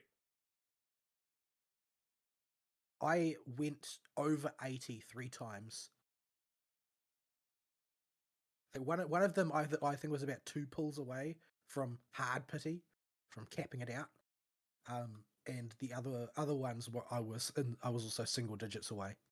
So it was rough. It was rough. I've got no juice left in the tank. Because from my very first seeing her in the preview teasers a couple weeks ago, I was absolutely smitten with Ye Xingguang, so I'm saving for her next. The entire next patch is a sacrifice in her honor. I'm just gonna hoard. You gotta get Yeezy. You gotta get that Kanye waifu. How do you figure? I don't understand this joke. Because her name is Yi. Oh. I guess you could say that. Anyway, yeah. So she's next on the agenda. She's so adorable. Anyway, so yeah, I'm totally out of resources. Lucia is useful. She's not a design I like. The main reason she's not a design I like is that she has virtually no impact on gameplay. She's just a massive stat stick, which is fine. Taking the Panda Clunk out of the chicken team is enough of an impact on gameplay and is the reason I pulled for her. Well, yeah, for me, I'm trying to glaze that team as much as possible because the more Fufu I can play, the better, and she works well with Fufu. So that I'm fine with that. But as a design, she's basically Lucy Pro Max for Rupture. She just adds big chunky numbers on top of other characters and doesn't really do much herself. Now she's got cool animations and cool abilities, and actually playing her is really fun. The problem is that you just don't do that with supports. You're not supposed to keep them on field and play them, which is my perennial bugbear with Fufu, is that I'm not allowed to play Fufu. Fufu is supposed to be. Go on. Oh, do not push. Can you tell our latency's a little more skewed between the two of us and Sydney? But do not push Lucia's ult button if you are not against the arena edge, because she will take whatever target she is currently using it on for a ride. Is there a way to prematurely detonate the final move? I do not know. It seems like there would be, but I don't know how to do it. That I don't know. But like today, I was doing a fight with her, and I did not know this would happen. And I put the enemy in stun with Fufu, and saw her ult was up, so I put her out last just to go ahead and blow it and get it out there. And she just took that enemy on a 10-second ethereal ride that wasted the entire stun duration. Yeah, so Lucy is really fun to play, but you're not supposed to play her, which, like I said, my eternal bugbear with Fufu, because I want to play Fufu. She's really fun, and I play her on field a lot in the Hollow Zero mode, because you can just make her more powerful, so she can play as an on-field stunner. But yeah, you're not supposed to put Fufu on the field. You're supposed to put Fufu on top of her spinny ball and let her spinny ball around the arena while you play a different character. So Lucia is useful to me in the sense that she allows me to play that team more effectively, and she is a pretty significant raw power uplift to Yishun. So it's a win across multiple counts there as far as I'm concerned. But design wise, I think she is quite lacking. She is, I know, the introductory character for the Veil Effect, so there's no knowing exactly what they're going to do with the Veil Effect in future, since all of the characters, both in beta and on live, that have Veil Effects all have the HP Veil. I'm a little bit concerned that we're going to end up in HSR territory, though, judging by the number of characters that they're adding to the game that have the ability to heal. Because, like, basically, Minato and Yudari can fight forever because they can restore their health. And Lucy is quite an effective healer when she heals while in dream state. So that basically, you know, it makes incidental damage that doesn't have hit stun irrelevant at some point, the more you put that in the game. So I'll go ahead and tell you right now, they have not abandoned it, as evidenced by the brand new game mode that came out. So I'm gonna fast forward, and then we'll go back to Lucy discussion. But the in-game mode, after the tutorial first node, every node afterwards will have an optional node you can do to get a bigger bonus multiplier at the end. And this one is not a time-based node, this optional one. Its conditions are your characters don't die. Right, so is everything in there just hits for a redonkulous amount? Or when I said my Jane, they just hit way harder. They have way jack damage. Like when I said my Jane almost got one shot earlier, that was the node I was talking about. I was on the optional node. I see. Well, that's sort of reassuring then, because I was sort of like, oh well, it doesn't really matter if Astra can heal, because it's not very much, and she's like one character in the cast that can. But they've released a lot of characters that can restore their own health in a very short amount of time. So I was a little bit concerned they were just going to abandon damage, because it was a really bad move for HSR to do that, and probably one they're still looking for a way back from. But yeah, hopefully they'll stay on an even keel as far as that's concerned. So yeah, Lucia basically just adds large amounts of damage to your team when she's not on there, and some whatchamacallits, aftershocks. So yes, she can play into the aftershock gimmick. She can play into the rupture gimmick. So yeah, but she doesn't make you play differently.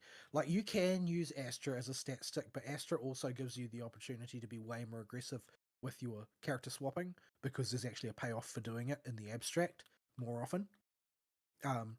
So she doesn't really fulfill a stat stick role. Yuzuha also, despite the fact you can kind of use her as a stat stick, is also still really quite fun to play on field, and her ability to just no-sell powerful attacks with her umbrella in a lot of cases is also kind of useful in a pinch. She's just a fun character to play and has a lot of things that she can do, so she's not really a stat stick either. Lucia is fun to play when she's on field, and when she's off field she's automated. She just buffs your team. So yeah, on the upside, she's not hard to gear because the only stat she really cares about is HP. Yeah. Now, getting those particular... Well, HP doesn't seem to fight you as hard in this game. It seems like it just is kind of a consistent amount across every set. I didn't have trouble getting something workable for her at all. Like, I just had most of the pieces laying around. I just slapped on her what I already had in the bank, and it was good enough. Where's my Internaut? Let's see what she's got on Internaut, since I just used what I had available. I think it was pretty good. Come on. Loading. Where's Lucia? There is a broken JPEG, but you can still see it. So it was pretty serviceable. But yeah. You're in the top 50 Lucias in the world. That number drops every day. When I first geared her, she was at 8. But I did not mesh at all with Yadari's gameplay. I just couldn't get into the groove. Maybe if I spend enough time sort of working through how things are supposed to chain into other things, I could get more into it, but I'm not that interested in pulling her anyway, because I've got to say for Ye Xiongguang, since I was blown out this time, I feel no polychrome, just like last time. I feel like Yadari is very focused on being... How dangerous are you willing to play this character is how much reward you're going to get put out. I noticed she's going to be like, in that new game mode, she's going to be like a one-touch kill a lot of the time. Yeah, like it's only the optional node that has that kind of raw damage. So you could use her like normal in the other nodes. I mean, the boss. She does scale with HP, but yeah, it seems like how chicken are you willing to play will determine your payout with her. Because when I experimented with her in the story mode, at least, I did not notice much damage for most of her attacks, and then whenever I just got dumb and decided to sacrifice her entire HP bar, all of a sudden she hits like a tank truck.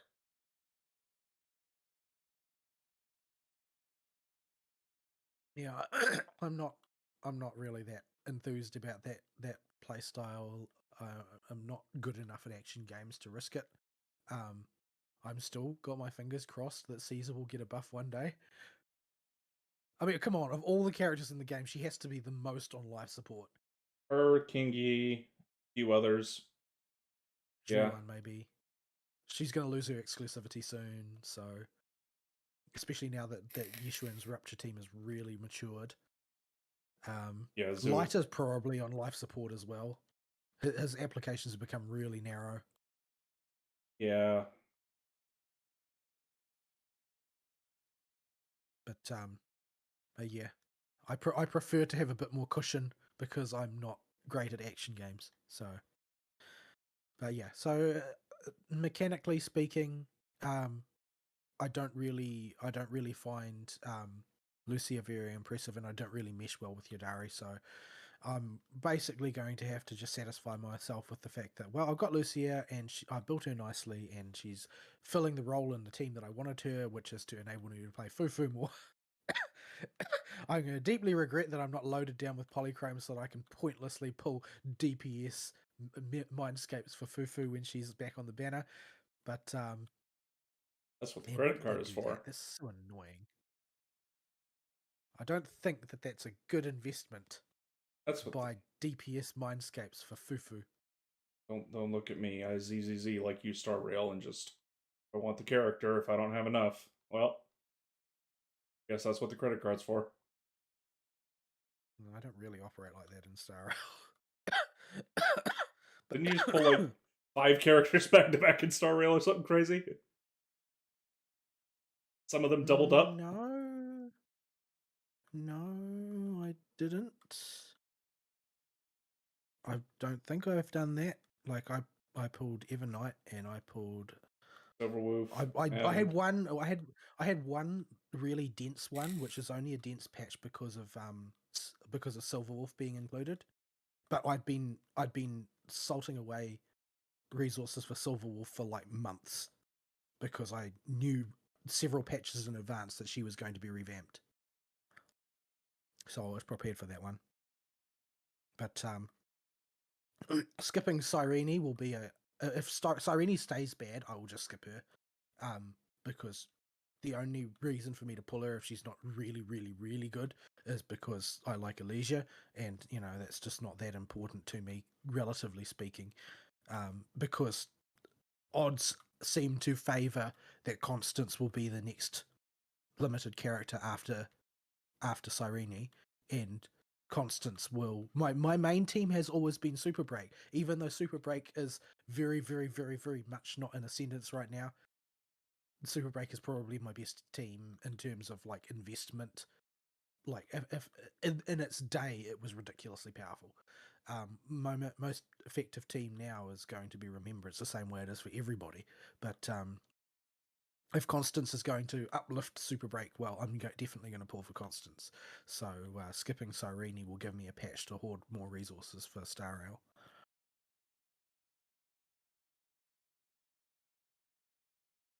Yeah. The only other thing in ZZZ is the new game mode.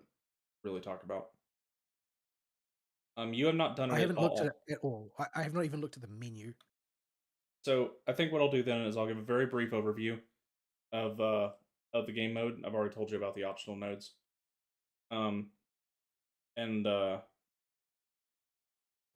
we'll save the full discussion for when you finally poke at it. I think it's going to need 2 heads to think about it. My initial impressions are fairly positive, which is given. Now I have a big roster because, like I mentioned, I have bought probably 3, 4, or 5 characters in ZZZ at this point. I don't really want to think about the number. But As long as it stays below your LOL account.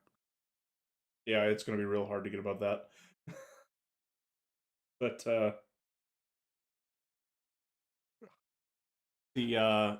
basically the game mode seems to be on a long cycle that runs separately from the other ones. I think it's a permanent game mode. So are we talking like patch length? Yeah, it's 40 something days when this one popped up was its duration. That sounds like patch length. Yeah.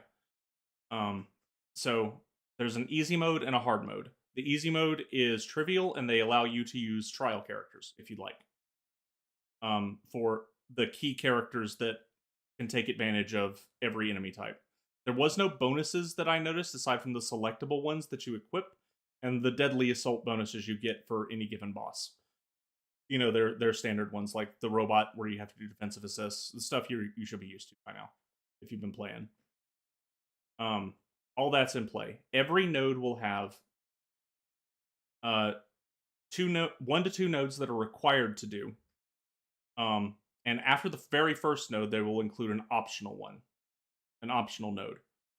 And you cannot duplicate characters across these nodes, and there will be a final node, which will have the boss. So your best team needs to go on that one. And it needs, if possible, you want to be as on point for that team as possible as you can be. And you can sacrifice characters on the other ones if you need to. Because on easy, the scoring is very generous. And there are 4 rounds of this. So 4 fights of 4 rounds of fighting with 4 teams. The selectable characters reset after each one, obviously, because the roster ain't that big. So you'll do the 1 to 2 required nodes, the optional node, and your characters you set up to do the boss will do the boss node. So are you sort of soft obliged to do the optional, or is it just optional if you're like, I don't have a team that could feasibly do this? when I did all the nodes on easy, I beat the required score to max out the node by a factor of 6. And I was not trying. So it's just a time saver. Yeah. Well, it's just to make your life easier on the final boss, because doing these nodes, the better you do on the 2 required nodes and the optional nodes. The 2 required nodes are time-based, and the optional node is survive-based. And it's been that way for all of them. And the better you do will get you a better score multiplier on the final boss, and the final boss is 3 minutes score-based, like Deadly Assault. Yeah, it just, the better you do on the 2 required nodes and the better you do on the optional node. So, and that's letter grade dependent. So S is the highest you can get for the best multiplier. We'll just add a flat multiplier to everything you do on the boss that's done Deadly Assault style. If you know the boss is going to really test you because you don't have anything that plays into its gimmicks, you're going to want to stack as many multipliers as possible early on. Yeah, you'll want to make sure you do well on all the nodes, so that when your team that goes and fights the boss, you have the biggest advantage you can get. And you want your best team on the boss. You can sacrifice a letter grade to give up some multiplier if it means you'll have a better team on the boss. But honestly, the scoring requirements, especially on easy mode, are so generous that you should be able to do the problem. Hard mode, the difficulty actually wasn't much higher, I noticed. Now, this is also hard to judge because I've only done 1 node of hard mode. And the final boss of that, it was 3 required nodes, 1 optional node, and the final boss node. Or, no, sorry. 2 required nodes, 1 optional node, and the final boss node. So a total of 12 characters were needed. And the boss very, very heavily indicated Chicken Fufu. It's what's his name? Corrupted Priest. The one that came out in your Chicken Waifu's patch. The very first patch of 2.0. Yeah. Yeah, such a generic name that I guess, but I still forget it every time. It's him, so it strongly indicated Chicken, Fufu, and Lucia, and that team right now just does crack numbers, so it's a little hard to tell. But the score requirement to S-rank that node was 40,000, and playing very, very badly, I got 120. At least over 100,000.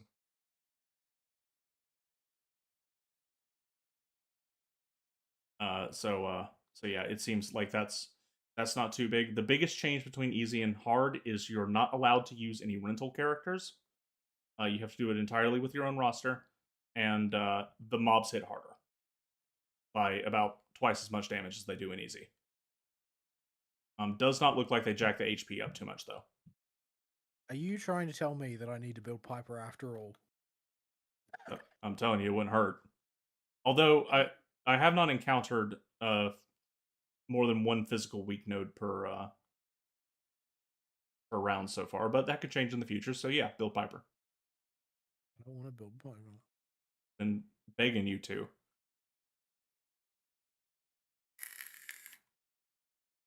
So yeah. So poor Jane hasn't got a lot of action, but when she does, I always appreciate it. Maybe there'll be some boss later this week that does further down in the nodes. So yeah, that's the new game mode. Generally, my impressions are very positive. It has a mix of time, score, and survival requirements. The easy mode allowing you rentals should help with the lower end accounts. At least get a good chunk of the rewards.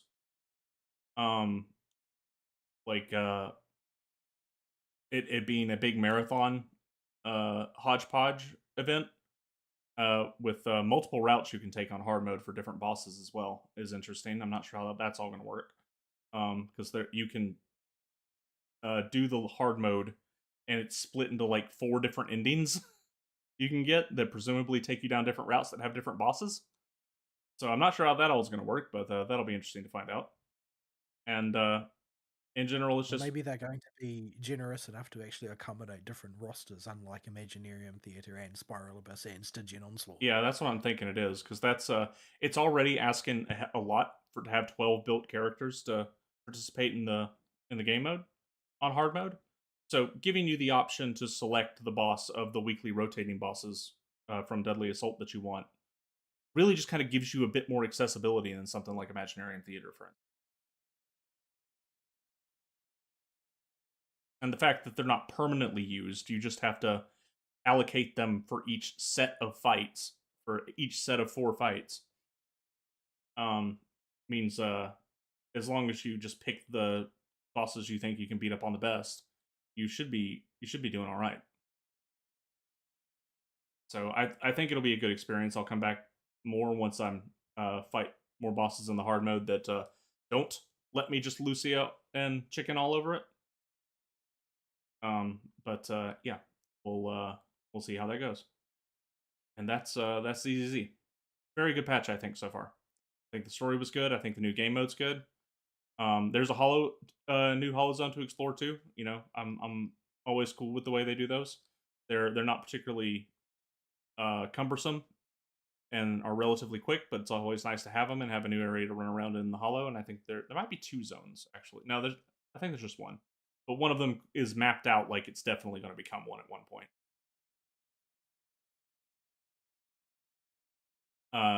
So yeah. Do you have anything else on the ZZZs? No, because I pretty much just stuck to plot type content. I haven't done any exploring content. I haven't done any extra game modes or anything like that. So yeah, I'll return next week. Probably haven't explored the new Hollow Zero area, finish Lucia's story, and I'll try to poke at the new in-game game mode and come back with a more complete report. So yeah, and that's where we're at with ZZZ. All right.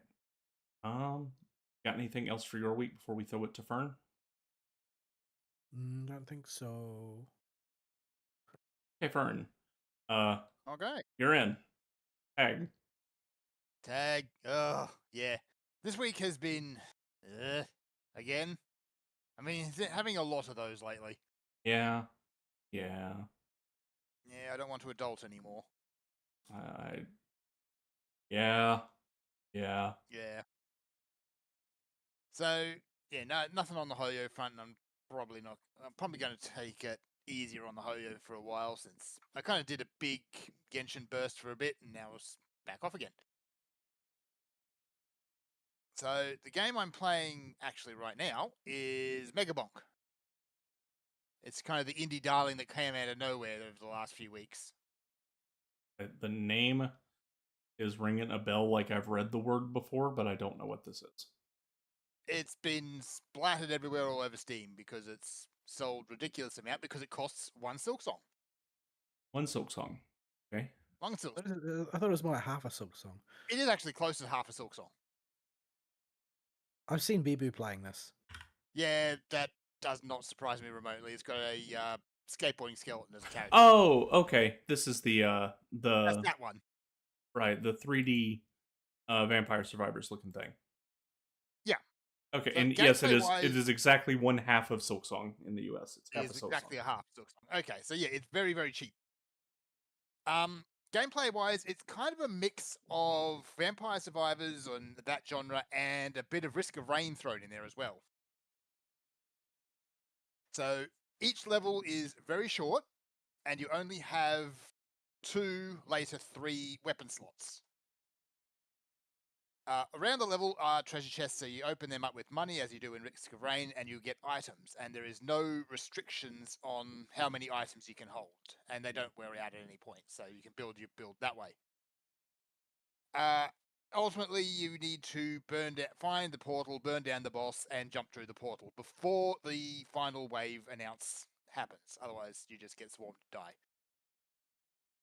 So yeah, it is very much Risk of Rain with Vampire Survivors.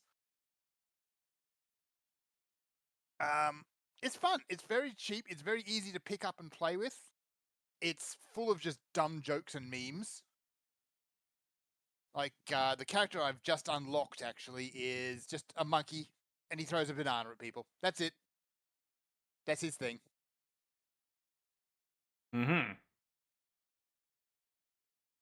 Yeah. The best thing I think about it so far, compared to other Vampire Survivor likes, or I don't know, is there a proper name for that genre at this point? I don't know. I don't think it has a genre name, but games like Vampire Survivor, or Yeah, with 'cause that, there's a lot of them. Like Yeah. a lot of them, and most of them are terrible. Yeah, there's even a Vampire Survivor style mode as a mini game in the current patch of WoW. Yes, and there's one in ZZZ. yeah, it's in the arcade. Yeah, and of all things, 2 Point Museum just put out a patch which has Vampire Survivors in it, which is very strange, but all right. Anyway, yeah, compared to a lot of these other games, each round is very short, only 10 minutes at most. And you'll be looking to fight the boss at about the 5-minute mark. I see. Most of them tend to go for 20 to 30 minutes. Oh, for a full run, Like- yeah. Yeah. Whereas, once you hit the next level, the timer does reset for Mega Bonk, and you will continue on at the higher difficulty. So your run can go longer. It's got a fair amount of content. It seems like it's only got 2 levels so far, unless there's hidden ones there that I can't see yet. And beyond that, it's just you go as far as you can. You beat boss, jump through portal, repeat. So for $5, it's good dumb fun. I see at least 3 different tile sets in this trailer here. Okay. There's a forest one, a desert one, and what looks like some kind of cave. Okay, they might have more then. I can't see any others yet, so yeah. If you're looking for just a time killer, it's good for that. Or in my case, right now, it's I want brains to shut off. Let me monkey. Although I'm not monkey, I am currently robot cowboy. Because why not? As for other gaming this week, Skong, Sinner's Row happened. There's Row ain't the bad part. Yeah, I kind of got sick of those roach dog things. Didn't play as much Skong as I would have liked this week because I just wasn't in the mindset for it. But yeah, went through Sinner's Row, did a lot of stuff through there, and ended up sticking my face into the mist and got a hug by a very friendly ghost girl bug. Oh, did you solve the puzzle yourself yet, or do you need me to tell you? Because I haven't gone that far into the mist yet. Okay. It's literally at the door from the first room you enter. Okay. Yeah, I didn't. I kind of went in there, got the hug, and figured, no, I really shouldn't be going this way. I should be actually, going and doing the main quest. No, there's no point where the mist becomes easier. No. The mist But is. it's like, I went through Sinner's Row because, okay, I want to see what's through here, and now I've seen what's through here, and there is more to see, and if I keep going this way, how long am I going to keep going? Yeah. I found out how to solve the mist by accident. I don't know how anybody finds it out trying to solve it like a puzzle. So, yeah. I didn't even really fight any bosses. Went back, beat up the second Beast Fly quite easily once you get used to him knocking holes in the floor. And that's honestly about it for Skong. Just lots of side quests. Have you got to Act 2 yet? I'm in Act 2, yeah. Okay. Act 2 is the whole the upper middle citadel, isn't it? Yeah, it's the whole citadel and surrounding areas. Which is enormous. Yeah, which are the actual area that I'm currently sitting here rocking back and forth in my chair going, he's gonna love that one. Yep. You think Sinner's Row is bad, you ain't seen nothing yet. I found plenty of places which are incredibly annoying, like through some of the Cogworks areas, you need to pogo off some spinning blades. And the game does tend to be a bit finicky about whether or not you'll let you pogo off them or not sometimes. Here's the tip. Anything metal you can pogo off of. I've tested it on literally everything in the game. Yeah. Oh yeah. No, it's not that. It's like if you pogo and you hit them at the wrong angle, it'll just give you a hit anyway. Even though it does make the pogo clink and bounce. Yeah, that usually means that you clipped into a nearby one. I haven't had issues of that happening. Yeah, I've had it happen a fair bit. Though, if I've changed to like a fighting style which has just a direct downward swing, I doubt it'll have that problem anymore. Yeah, I never Because encountered. the Hunter's Crest has so much movement involved in its downward attack. I think that's what's causing it. The only way I could see it happening is if you're hitting below the middle point of the gear, and that you pop up and your head touches the gear. Yeah, that's probably it. That would be. I've had a few where I've hit it directly on top though, and it's done it. So I'm not sure. Yeah, It doesn't seem like it's something that's supposed to happen. But yeah, I can't say that ever happened, and I was goofing around pogoing on all those gears just for fun. But the way you can tell if a surface is pogoable, if it's a spiked surface, if it's metal, you can pogo. If it's something soft like thorns, you can't. Yeah. So just You need to know what to pogo. Yeah, just a pro tip for people out there. You can pogo off of metal surfaces. Yeah. So yeah, still liking the skongs, but yeah, I'm just doing it at a very slow boil. I kind of have to be in the right mindset for it. Yeah. All right. The other game I've been on about on this week is overlapping heavily with Ari's week, so I'll talk about some anime first. Because the new season's up, and I'm actually starting to partake of it this time around. Mostly of stuff I've already watched. So to start off with, you've got a new series of Isekai Quartet out. That started up. Oh And they, because it's been a number of years, and particularly with the ReZero cast, the characters have grown and evolved since then. They just have to come straight out the gate and drop some lore as to exactly what the hell is going on. So you've got the particularly the ReZero characters acting like they do in season 3, rather than season 1, early 2, as they have in the previous seasons. So you've got Subaru being more confident, Biko not being just a standoffish bitch, and Roswell not being completely certain he knows everything all the time, always. Yeah. He still talks. It was true in the movie as well, though, wasn't it? Well, to a degree, yeah. I think season 3 was kind of, season 2 was kind of halfway done at that point, wasn't it? I don't remember the time frame of when stuff happening. Yeah. In the real world years. Not Roswell, sorry. Ainz actually mentions the movie, so the movie did in fact happen. Yeah. So, yeah, for a very light, very silly comedy anime, it's looks like they're actually going to try and build some lore. That's probably a bad idea. Probably. It'll probably end up being something very dumb in the end. I can get them needing to do a bit more character establishment, because there is pre-whale Subaru and post-whale Subaru. Yeah.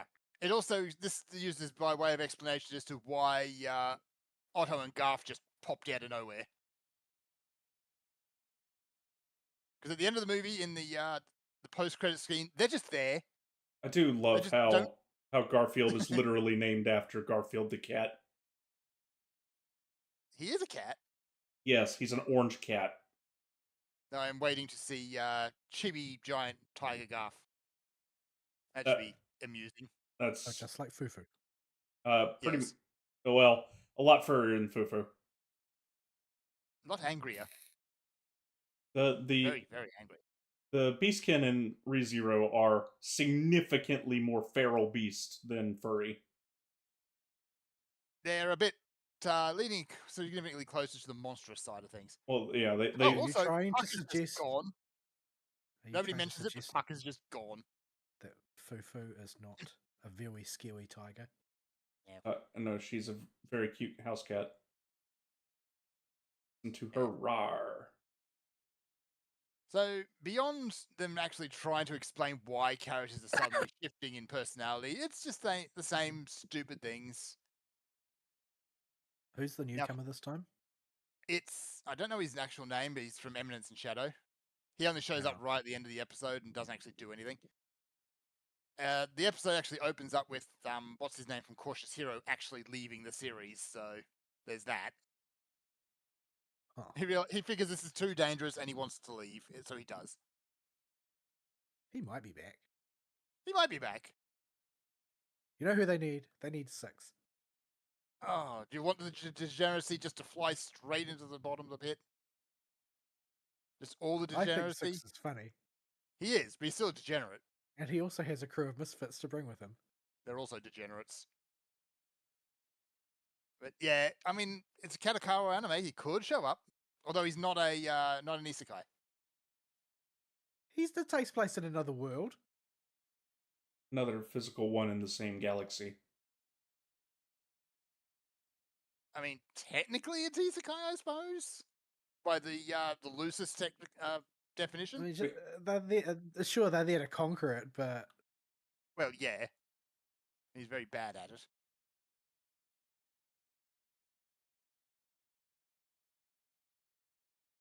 What else did I watch? There is a new series of campfire cooking. Because honestly, that show was just goofy and wholesome. I liked it. It immediately starts up. He gets a new companion by having it just fly in and attach to his face. Because here you go. We're throwing your new friend at you. Enjoy. So yeah, it's still the same thing of goofy characters and food porn. And it looks like there's going to be this new Guildmaster character in the wings who is... he's just a dork. A complete and utter nerd. So yeah, and the final one, as I mentioned last week, was the new Digimon series, which is sort of starting to explain itself a little bit, but you know, it'll be episode 3 today, so they need to actually start explain things properly and get a move on. It's Digimon. These can often be long runners, and it could take them. We're not operating on 12-24 time scale here. No, but they need to get that hook in. And so far, like, the hook is currently it's Digimon. Yeah. It does look like tonally, though, it is setting up to be darker than previous than other series. Fern. Did you see the animated short Bamco put out for Time Stranger? I did not. It's a prequel to the events of the story for an event that your girlfriend mentions when you're in her house. Okay. I need to watch that. Yeah, she mentions multiple times about an event that made her lose her brother and her mom. Oh, yep. The animated short is of that, and it's incredibly heartbreaking. Damn. Yeah. Here's the thing. Digimon's grown up. I mean, really the reason why it's got legs now compared to Pokemon, which is completely stagnated. Yeah. Like, Digimon's never been afraid to show darker elements. Yeah. Well, Digimon's had incentive to adjust itself and find out where its core audience is and really play into it as much as it can, because it hasn't made a grillion billion gajillion dollars just by being called Digimon. You know, it's not like Pikaman, where Pikaman is It's just like free money. Yeah, Pikaman can put out literal crap. They could poo on a sandwich and sell it to you, and most people would happily eat it. As long as you put a Pikachu on it. Yeah.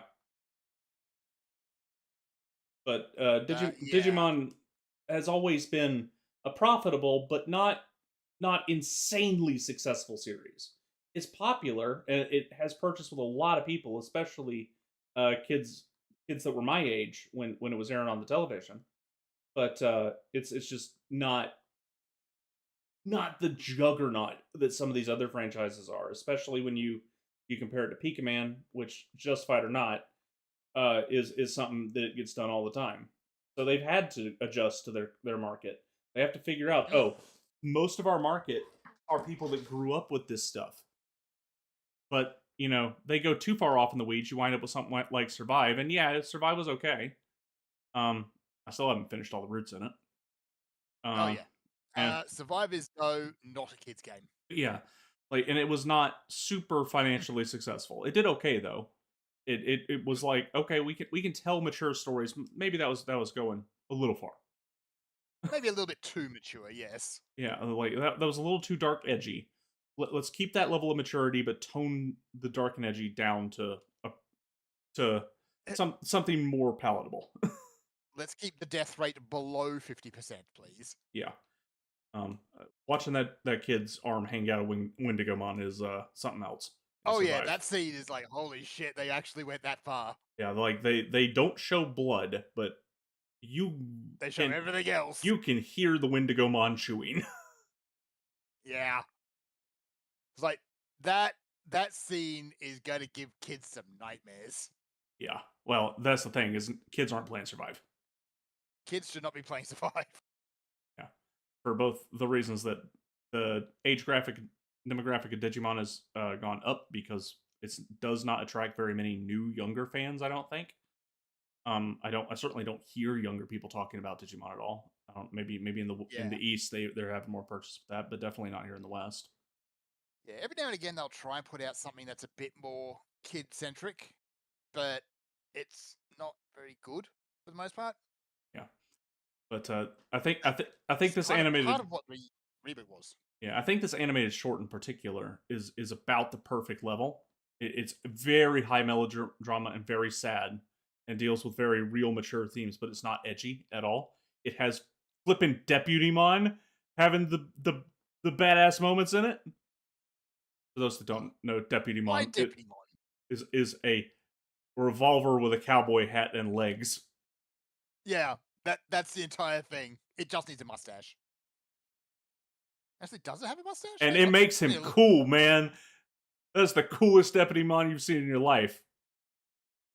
Going from an incredibly stupid-looking Digimon to something actually cool. Like, even as Deputymon, he just looks he is aura farming like crazy. No, it does not have a mustache. It has a scarf. Yeah.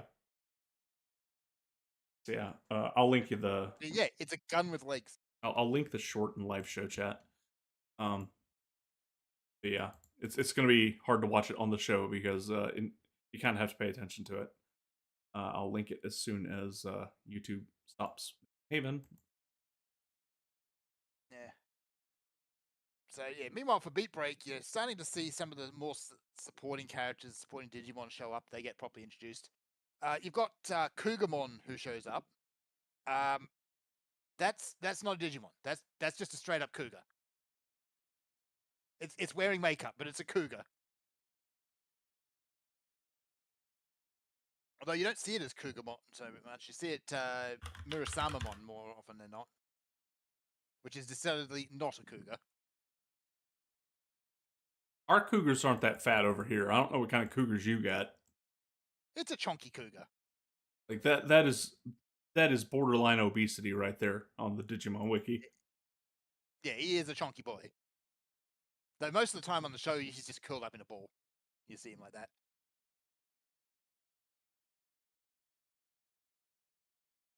Yeah, it looks like Digimon Wiki is actually starting to update with the new characters since none of them really get introduced in Chapter 1. Yeah, I would use Wikimon, which is generally held to be a better encyclopedia, but they use Japanese names for everything, and I don't. I didn't grow up with those names. Yeah, and it's hard to keep track. So yeah, I'm going to keep watching on to on Beat Break. It's got potential, but it needs the hook. Yeah, I have not. Whenever there's a new Digimon series out, I always give it several episodes before I check it out. Yeah, just because they're long runners, and I already don't like watching season to season on stuff usually. But especially with long runners, I don't want to get in early. Because I'll just honestly, get with frustrated. yeah, Ghost Game was actually pretty bad for that too. The first 10 to 12 episodes are pretty much just carbon generic monster of the week type fare. I mean, most of them start out that way. Most of them start out that way. So it's not until later on that the overarching plot really starts to take off, and they kind of forget about the ghost story. I mean, things. Aside from the one with Shoutmon in it, and Frontier. I can stomach most Digimon media. Savers got me to get behind it just because the protagonist's way to get Agumon to digivolve is he has to go run up to the enemy Digimon and punch it in the face. You just got to punch it. Like, the dude is such a meathead that you digivolve your Digimon by punching the bad guy hard enough.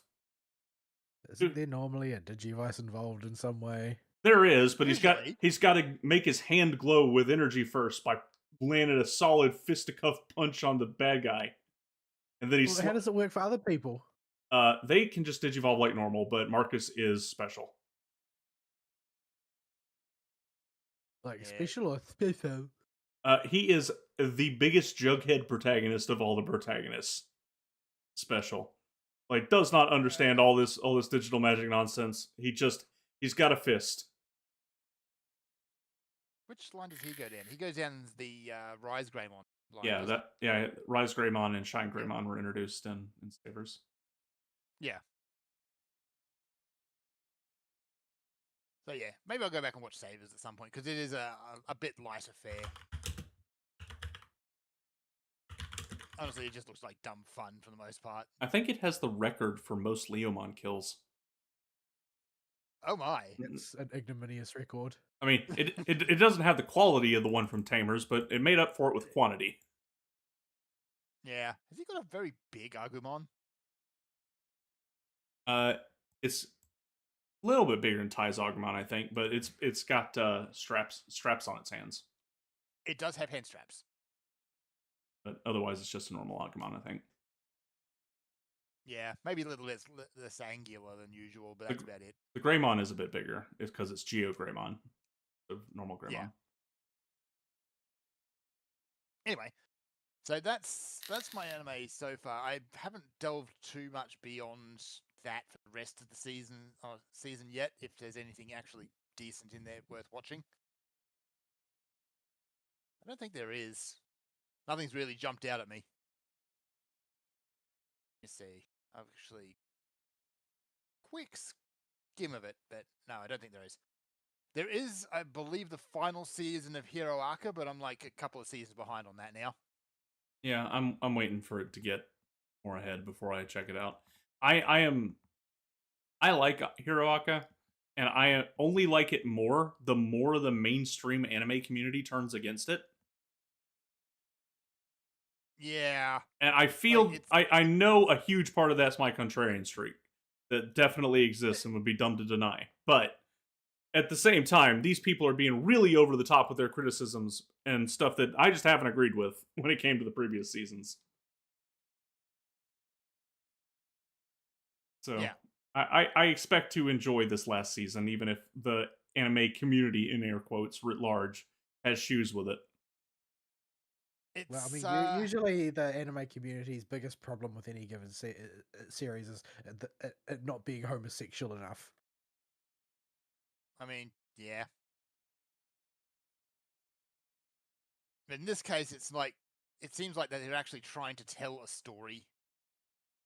And that story needs to go somewhere instead of resetting to the status quo every week. Or at least every season. Yeah. So yeah, bad stuff happens to these characters that you weirdos are getting thirsty about.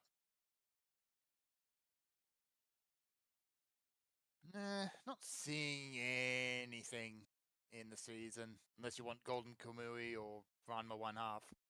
I mean, I have not checked out the new Ranma.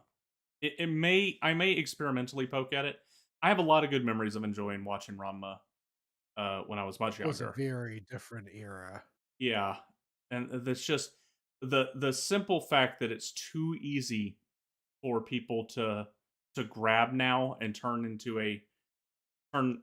just a funny comedy show into some kind of weird trans icon is definitely gonna make me need to be in a brain space that is fully separated with what something's associated with and what something actually is.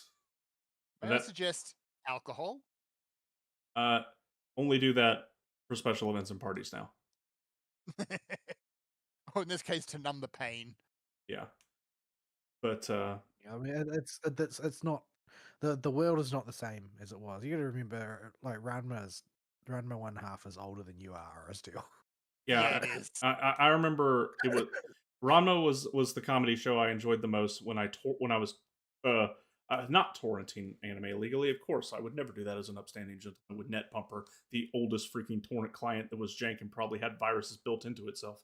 No, I would never do this, and definitely don't still have all that media sitting on a hard drive. Am I right? No, definitely not. Haven't ported it and all the other ones over across hard drives. No, not me. But if I did, uh, it was something that I always really enjoyed because it was always funny.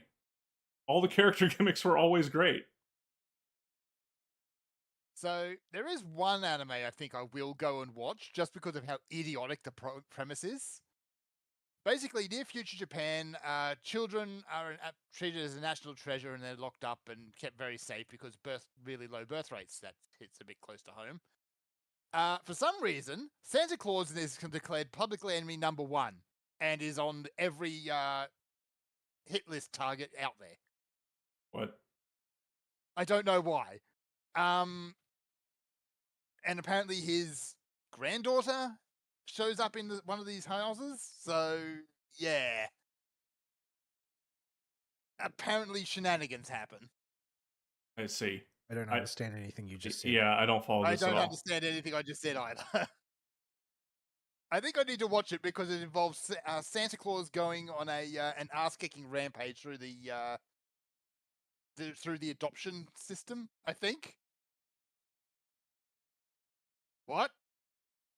Mm-hmm. I think there may have been I don't drugs involved. understand. Also, these character designs are very, very strange. Eesh. He's not cooking what, sugar? All right. Anywho, for gaming, and the last bit of gaming is, of course, Digimon stories. Monster friends to the boys and girls?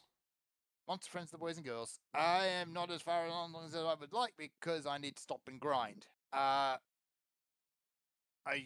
played a bit this morning and hit a wall. What's the wall's name? The wall is called Paramon. Ah.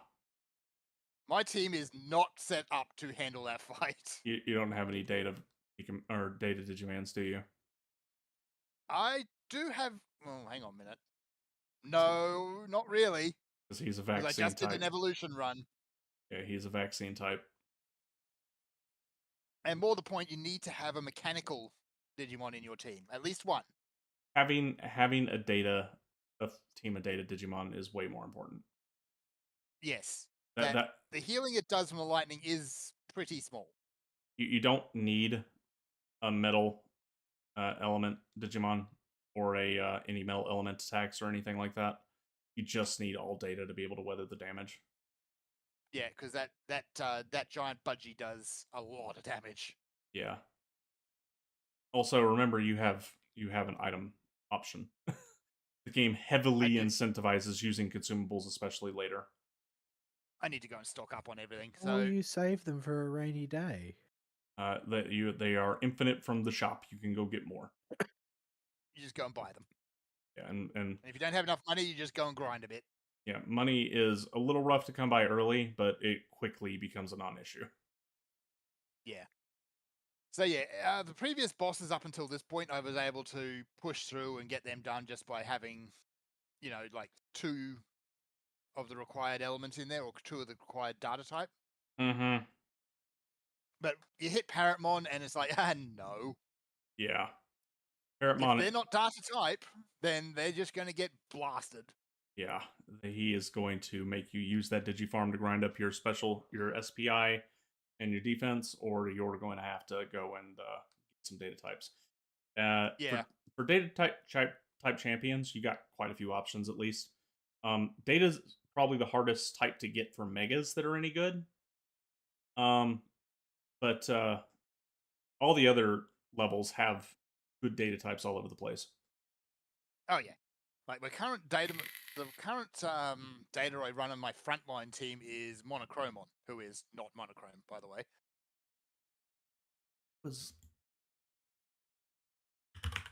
But yeah, mostly because he's just a big hit point sponge. There was one. That hit point sponge got squished Yeah, if they're off because type. he Lekismon is was the data type I used. which one? Lekismon, Lunamon's natural Oh. evolution. Yep, I know the one. Yeah, the one that eventually becomes Dianamon. Which you will Yes. want because as a member of the Olympus 12, they have special treatment in this game, and we finally get to see her and Apollomon's DNA digivolution in something other than text media. The good spoilers. Well, I mean in the Digidex. Oh, okay. Yeah, like the last two games put a big emphasis on the Royal Knights. Others, yeah, they're not as important here. They're relegated to a Yeah. post-game side quest, I think, Yeah, they've Which kind of is- had their thing. which is a good thing because they've been overused to heck. It would be conspicuous if they were completely absent, but each one gets its own individual side quest in the post-game that has them being their ants-on-head retarded Royal Knife selves. Did they speak empty platitudes? No, Fern has not got to that No. point yet, and I don't want to spoil any of that for him. It sounds like a headache waiting to happen. It involves a Gekomon with a very special ability. Oh no, Glurp. glorp. So yeah, I haven't had as much time as I was intended to this week. I intended actually be able to sit down and put a good amount of time into it, but no. Too expensive for my blood. I don't have like $120 or whatever it is. Oh, that's okay. I didn't pay for this. My brother did, and thankfully, Steam upgraded their family sharing service a while back, and it is awesome now. Yeah. That same brother is wanting me to buy the new Pokemon game, and I just don't. It looks Looks bad. dumb. It looks bad. It looks bland. I mean it when I say this. This game looks genuinely like one of the worst video games released. From That's changed up then. from a raw gameplay perspective, from all the big name games coming out, this looks like the worst one, and it's not even close. I saw someone get murdered by a Pikachu. What? I watched somebody fail repeatedly trying to figure out how the jump worked when you fall off a building, and when they finally figured it out, it was the dumbest crap on the planet. It's not just press button and No. you jump. You have to fall off of the building and then engage the double jump. You barely gain any height and go any distance, but it is the only way to ascend and is apparently required. And it looks so bad and so clunky and jank. Never I mind. saw somebody Why get domed by a Magikarp. Yeah. And the A wild comp. Magikarp just hanging out, except for some reason there's one in the wild that just knows Hydro Pump, and it Hydro Pumped this guy as he went past. Yeah. Well, that's actually kind of funny. Yeah, I would be okay with that.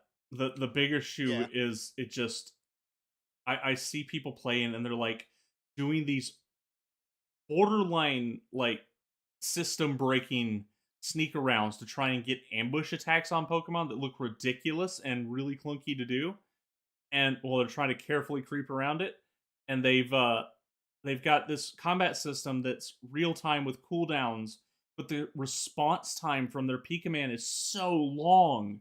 It just feels so like I can feel the clunk without having played the game, just from watching Thing videos. is, like we had Legends Arceus, and it wasn't perfect. Legends Arceus really felt like a tech demo or a test bed, but it honestly sounded like it played a lot better than this. Yeah, like this just everything I've seen about this, from the way it looks to the painted on JPEGs of windows on the buildings, to Yep.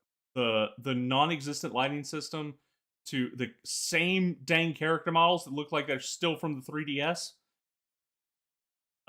like to the gameplay with how unresponsive and jank it looks like it feels to play. Like it seems like a very bad video game. Like just awful. If any other studio put out a game that looked this rough, they'd be dragged over the coals for it. Yeah, but it's Nintendo. They can poop on a sandwich shaped like Pikachu, and people will buy it. Well, if you don't buy it, then the lawyers will come for you. Yeah. Well, no, they'll come after you because the other guy next to you made a perfectly fine normal bologna sandwich, not shaped like Pikachu, but is still a sandwich, so that infringes on their IP. Yes. So, Uh, so yeah, I'm just not enthused about that. I'd rather play with the Digimons and go on an adventure and have a story told. yeah. Conversely, I mentioned this before the show. Uh, Digimon, the story series, it is fortuitous happenstance that is a Digimon story game that came out at the time the next Pikaman main release is coming out. Because Stories is the monster collecting wing of the Digimon brand. Monster collecting is what you do in the Stories games. You don't really collect Digimon in most of the other Digimon games because your character or the character you play as will have a partner. Digimon's story is an exception with the last three games. And it just shows how much effort they put into their monster collecting game versus Pokemon. Like Well, we have, Pokemon hasn't changed their monster collecting game in 30 years. yeah, like they are trying Yeah. some, yeah, like they may be trying something different and novel, but they're just doing it for the sake of novelty, not for the sake of okay, we want to make something genuinely better. It's like the just every aspect when you compare the two games. Digimon game has voice acting, now has a full dub. Now you could understand costs on Digimon before because they don't have the same kind of raw money that Pokemon does, but now they do with the success of the last few games. So they got a dub with this one. Okay, cool. They went and remodeled all of the Digimon from Cyber Sleuth plus about 120 more. Yep. So And we, yeah, okay, they reused a few of the meshes underneath it just to recycle some animations, but but, eh. yeah, and the animations, honestly, I have not seen any that are one-to-one recycles. All of them look much more fluid than they do on the Vita one. Because the Vita game Yeah, is holy crap it's old. the same. They're doing the same things. It's just smoother. Yeah, well, they're going to do the same things because a lot of those signature attacks have iconic poses and motions associated with them. I'm more referring to the victory animations. It's really obvious there. Oh yeah, but But the fact that every Digimon has a unique victory animation is kind of neat. yeah, and every single Digimon also has their own signature attacks that all have unique animations. And some Digimon, most of the Mega and some of the Ultimate ones, have two signature attacks that have a unique animation. With voice work. Yeah, with voice work with the big dumb attack name callouts. Yep. And Marching fishes. Marching fishes. Happy Hal. Yeah. Like it just in general the world looks way better than like they've actually evolved from their last couple entries on the Vita and the PS4. Is it the most explosively good graphics on the planet? No. Is it even the best anime looking game on the planet? No. But it's such a step up for that particular company and brand that you can tell they're improving. They're trying to do better. And they do have a ludicrous number of Digimon they had to remodel for this game. Notably, they And it didn't. looks good. Yeah, notably they didn't cut any out. They only added more. I think some of the mode changes were not added, but they've been replaced by other mons, and we got all the important ones. Yeah, let's see. What other new games have they actually recently put out? Like you had Survivor a few years ago, and you had Digimon World before that. New Order. New Order, honestly, isn't a very good game. Yeah, but it kind of hits a nostalgia button for those of us who were around during the PS1 era. yeah.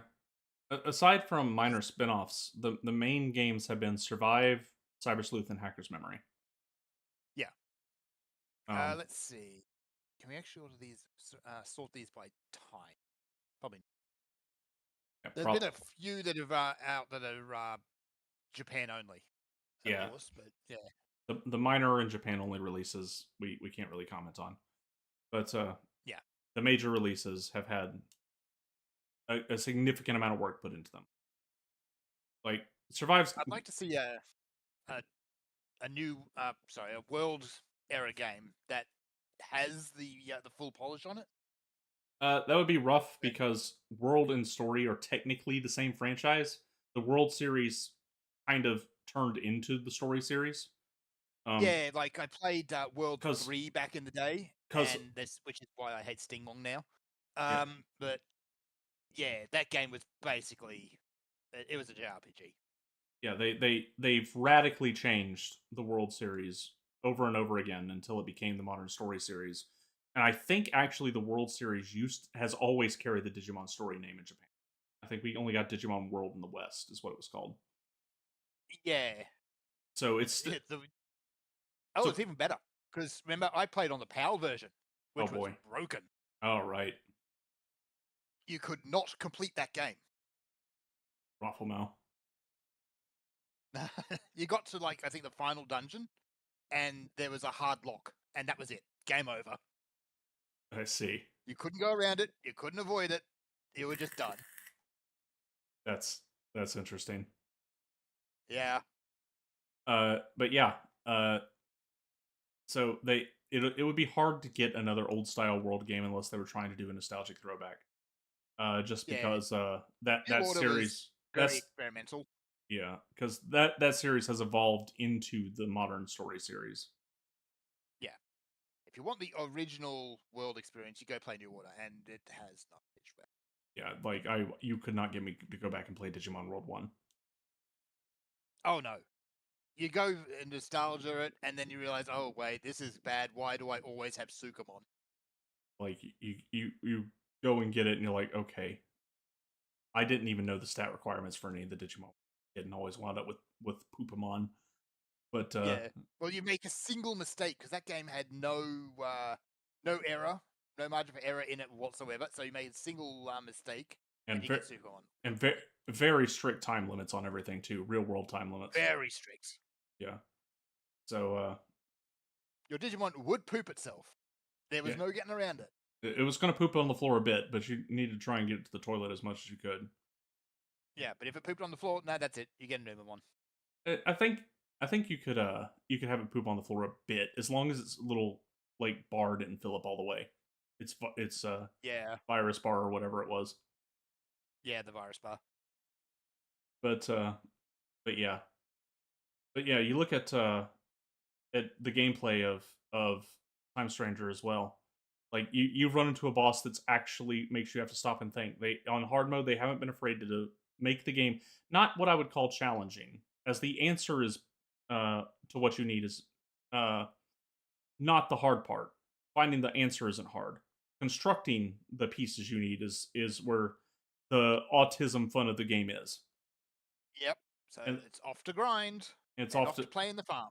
Yeah, it's either you can go grind your way through it, or you can go build the pieces you need and go build the data Digimon you need to beat Paramon. Yes. And go scrounge up what you need to go get some pieces to equip it with whatever Paramon's weak to. Go get some more healing items and stuff if you need to try and muscle your way through it. For the most part, my team very much is come as you are, so it's time to actually put together a proper team for this fight. Yeah. The hardest part of the game is late champion, early ultimate. Assuming you do every side quest along the way. Just because your options at that point are limited, but once you can expand into more ultimates, your choices are quite large. Yeah, ultimates and Part megas of the also game tend to is be- not laughing at Dino Beamon. well, yes. I forget Dino Beamon exists until I play a Digimon game again and see him in the Digidex. I'm like, all right, there's the dumb backwards Pyildramon. Yeah. Just why? Incidentally, Pyildramon was one of my MVPs of Ultimate. Yeah, I can believe that. Just because he's a free type. Like, he's not going to one-shot anything. But he is going to soften the trash up for War Groundmon to blow it up. Yep. Because War Groundmon has an AoE signature attack with a colossal power level for an ultimate. With the drawback being that he can't act his next turn. But if you're just using him to clear trash, that doesn't really matter now, does it? Yes. Incidentally, Dino Beamon's title is Terrible B. There's a reason for that. Is there a English language version Edamon. I really hope so. There wasn't Cyber Sleuth. He does not speak outside of his signature attacks, I don't think. Oh. Because I don't think he is involved in a quest, but it's an unvoiced side quest with no voice acting. You have to. Is it the same one that was lurking in the CD shop? Probably not. So, talking about anything that happens in the later game, if I give you any truthful context for it, because the game is going to have inconsistencies that are going to nag at you as you're going through it, and stuff that happened in the past, and stuff that happened in the future, and what your operator said. And I noticed this from the word get-go. These inconsistencies are not writing errors. There is a very, very interesting twist later that I did not see coming. Okay. I didn't see That it should be in the way let me rephrase that. I saw a twist coming in the ballpark of the theme it was going for, but the specific twist that it went for, I did not see coming at all. nice. That's good writing. And it recontextualizes a lot of the questions you'll be asking yourself as you're going through the game, going, that doesn't make a whole lot of sense. I thought they said XYZ. That was intentional. Yeah. It was all intentional, and you figure out why later. Well, so far, it's the biggest question I have is nothing I seem to be doing so far has any effect on the doom of the future. Yeah. You will get there. You do not get this reveal until very late, like at the early mega stage. Can I explain why there's an instant death mon in the rookie zone? Well, that's just because screw you. That's why. The reason was because that area was included in the demo, and they wanted to put a super boss. They wanted to put a super boss somewhere for some crazy people to try and grind up and beat with rookies. Yep. So that's why Chaos Dramon is hanging around in the zone to say F you if you bump into him. He's just there. So yeah, it's a good time so far. So yeah, aside from all the obvious questions hanging out over the game though about the plot, does it still have anything to do with Cyber Sleuth? I got the Cyber Sleuth DLC, and there is a side quest that implies Kyoko is able to hop across world lines to observe this universe, but this universe is not the Cyber Sleuth. Okay. So aside from, spoilers, then yeah. So what you're saying is you don't need to play any of that older stuff. No. New universe, new rules, and it makes it's. This should be obvious from the get-go. There is no Eden in this universe, and a universe without Eden can't be the Cyber Sleuth universe. Unless it's like way down the line somewhere. Yeah, no. But no, totally different world line. Yep. Totally different digital rules. And the digital world this time is called Iliad. Yeah, that's true. So you actually go to the Digiworld, which is nice. Yeah. And don't get too hung up on the fact that we are in hodgepodge land of Greek themes with Roman names and a mix of the two all over the place. There'll be some Greek and some Latin and some Roman. It's Japanese people using either Greek or Roman theming, and whenever that happens, you're going to get a mashup of the two. Yeah, it just happens. The way they have harmonized it as best they can in the English dub is Roman names for everything. So Minervamon, Plutomon, Dianamon, etc. But Greek theming names consistently, like the Olympus 12. Yes. So that is how they have squared the circle of just the weird mishmash we've got. And it works reasonably well. It's just you've got to kind of... It's hard to wrap your head around it if you're familiar with Greek and Roman mythology. Just don't think about it. In the slightest. Don't think about it. Yeah, the Digimon are weird. Yeah. But yeah, it's like, that's the sort of thing it's happened a lot. over the years, and it's not just Digimon who's done it either. So it's just kind of one of those things.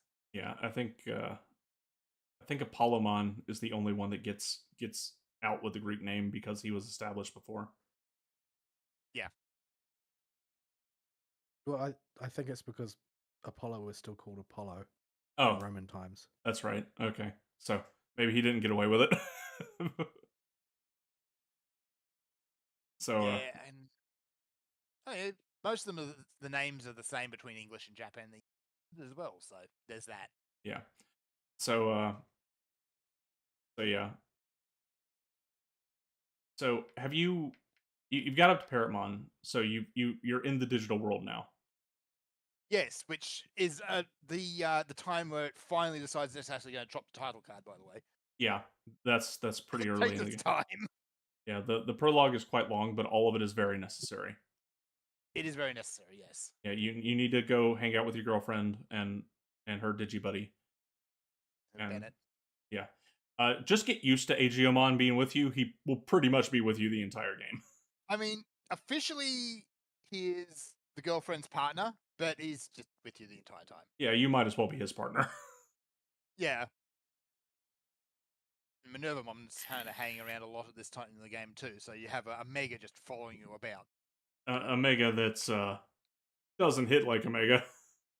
No, she kind of hits like a wet noodle by those standards, but that's, game balance. Yeah, I mean her signature attack hits okay. The rest of her stuff, Yeah, forget it. Yeah, she needs Why are you using your basic attack? It doesn't do anything. You actually get there's actually a lore reason why. That she's depowered. Yeah, Minervamon is the restrained version of her actual ultimate form. Ah, yeah. Yeah, you will not get to see Minervamon until very, very, very late in the game. Or less useful than Togemon. I mean, yes. Yeah, get your. Why is Togemon? Yeah. I've encountered one Togemon in the game so far, and it's in the way. I'm just reminded of the running gag that I find hilarious that it got adopted. I think it started from one of the abridged series, where the Digimon are all piling on top of somebody, and Togemon comes in, and Greymon's like, "Oh no, Togemon, why? Get off! What are you doing?" Yeah. It's not very good in any of the games. Or even in the anime, it doesn't really do much. That's okay. She can turn into Rosemon, and Rosemon is always burst mode anyway is ridiculously good. Rosemon burst mode is busted. Not busted in this game, but she is really, really good. Yep.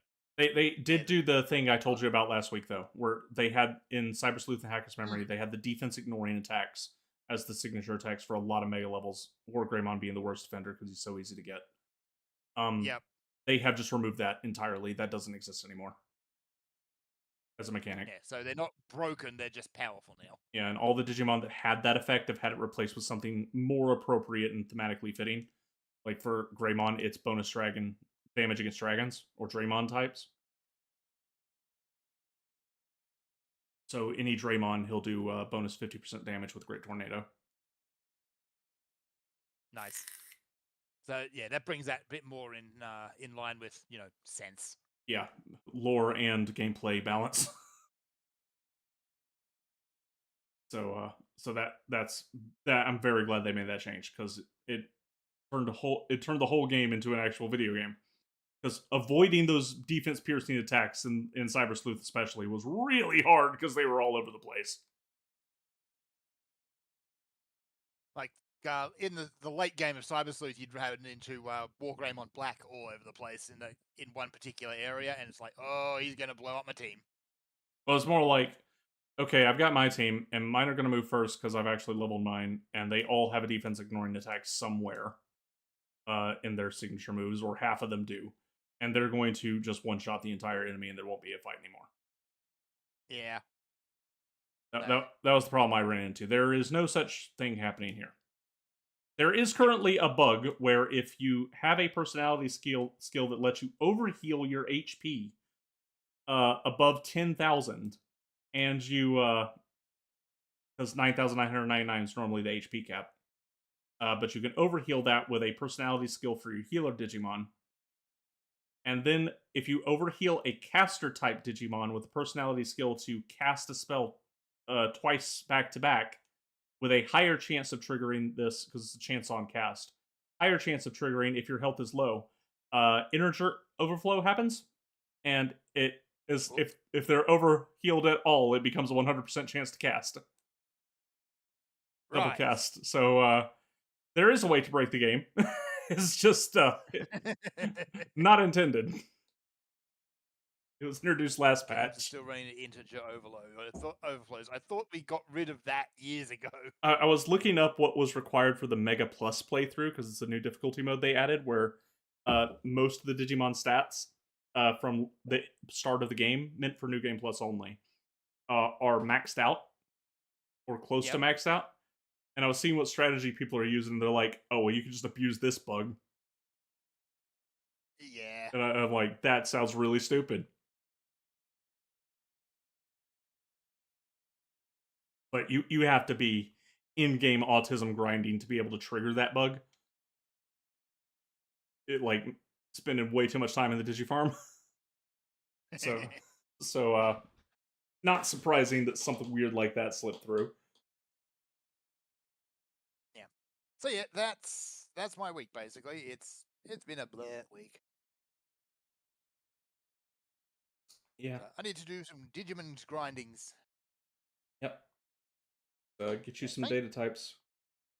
Yeah, thankfully, Parrotmon's at the end of a dungeon, which is pretty good for experience. Yeah. And it's up to the point where you start running into the rare spawns, so you can get the XP boosts. From the Numemons and stuff. Yeah. Yeah, if you can kill the stupid things. Yeah, you use your use your cross burst to nuke them. I just saved it whenever I was murdering trash, just in case one showed up, and I just kept the actual burst one. Yeah. Yeah, press the R2 button. I just equipped the single target damage one and just kept it in my pocket for in case of incoming Numemon. Yeah, just pop that thing with it. Usually I leave it on field because it's just a good catch-all for everything. Yeah. So it's just global all stats buff. Away we go. Yeah, Parrotmon can be a wall. You shouldn't need to grind too much once you get data types, because remember, data types take half damage from it. Because he's vaccine type. Yeah, and I think he's Earth. He's weak too. Yeah, stick a few of those on, and away we go. Elemental weaknesses are only worth half the value of data type. So, matching data against vaccine, or vaccine against virus, or virus against data will get you 100% benefit, whereas elemental values are only worth half of that. So your data type is a million times more important. Yeah, if you don't have the data type, then it's not worth worrying about the element type. Yeah. Double stacking them, even on hard mode, is usually overkill. Yeah, usually. Unless you want to kill something, and I want to kill a giant budgie. Yeah. So, yeah. All right. You got anything else for your week? No, that's it. Because I'm literally just gonna wrap up the Digimon talk. That's the entirety of my free time this week. So I did beat the game this week. Dumped all my free time into it. I cannot, for the life of me, estimate what the actual playtime was based on my hours. Because I autistically left the Digifarm open and was just moving Digimon between treadmills and punching bags. Yeah. And I managed to fill out the Digidex completely by just paying attention to where I move my dudes and leave them there for 90 minutes, go do something else, come back, shuffle them around, repeat. And I did this every time I hit a new threshold, so champion to ultimate and ultimate to mega. And the subsequent mode changes, and they call it Mega Plus, but their power level and growth rates are the same as Megas, but you need rank 8, 9, and 10 to get them. Right. Their moves are usually slightly stronger, but their growth rates are the same as Mega, so they're not that much stronger, and there aren't very many of them. There's like 20 total. But yeah. Let's see. So I don't want to spoil anything about the story because it's a Digimon story game and they actually have writing. And I will say I liked it though. I thought the twist at the end was particularly good. It had one of my favorite dumb gag moments for a gag character in a Digimon game with the aforementioned Geckomon.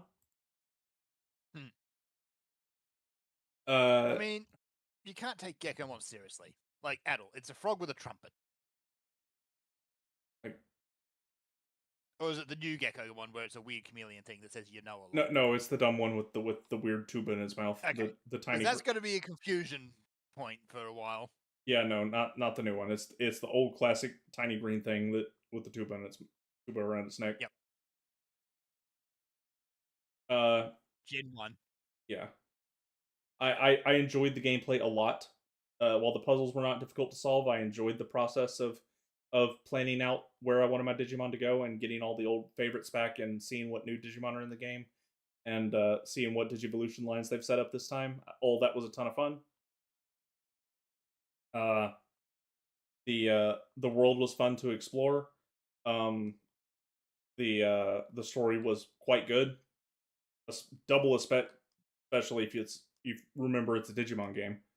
They've been really on point with their writing and able to tell a good story, set within the appropriate tone for a normal Digimon piece of media. And they've been getting better and better with that since Cyber Sleuth. Cyber Sleuth had a few shoes, but was generally pretty good. Hacker's Memory improved on that, and Time Stranger seems to have mastered that type of storytelling. I still think the silent protagonist doesn't help. In this case, I think it really would have helped to have a voice protagonist.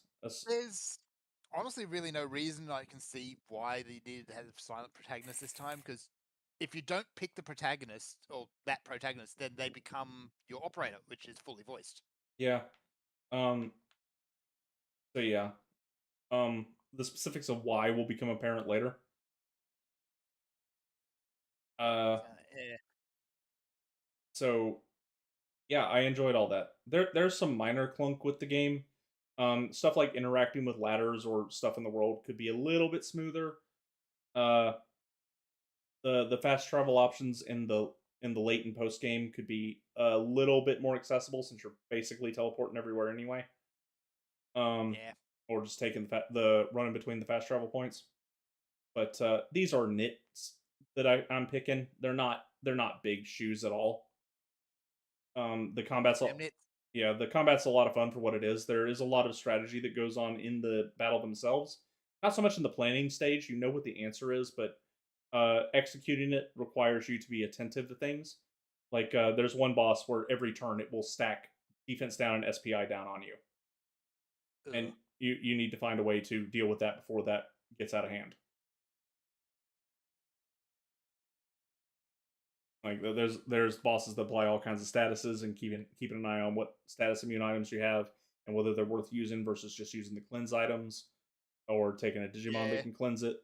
Like I'm honestly expecting in the very near future a boss that's just going to stack buffs on itself. oh yeah, that happens all the time. That's called every boss ever. That's called just about every boss ever. In which case, the answer is Clockmon. Yeah, the answer is Sakuyamon at Mega level. Actually, that's the better option. Yeah, early game is Clockmon. Yeah, you just bonk the buffs off them. Yeah, like Sakuyamon. I am partial to the Tamers cast. I had Sakuyamon, Beelzemon Blast Mode, and Gallantmon Crimson Mode on my Omega team. But man, Sakuyamon earned her paycheck in that team. Them bosses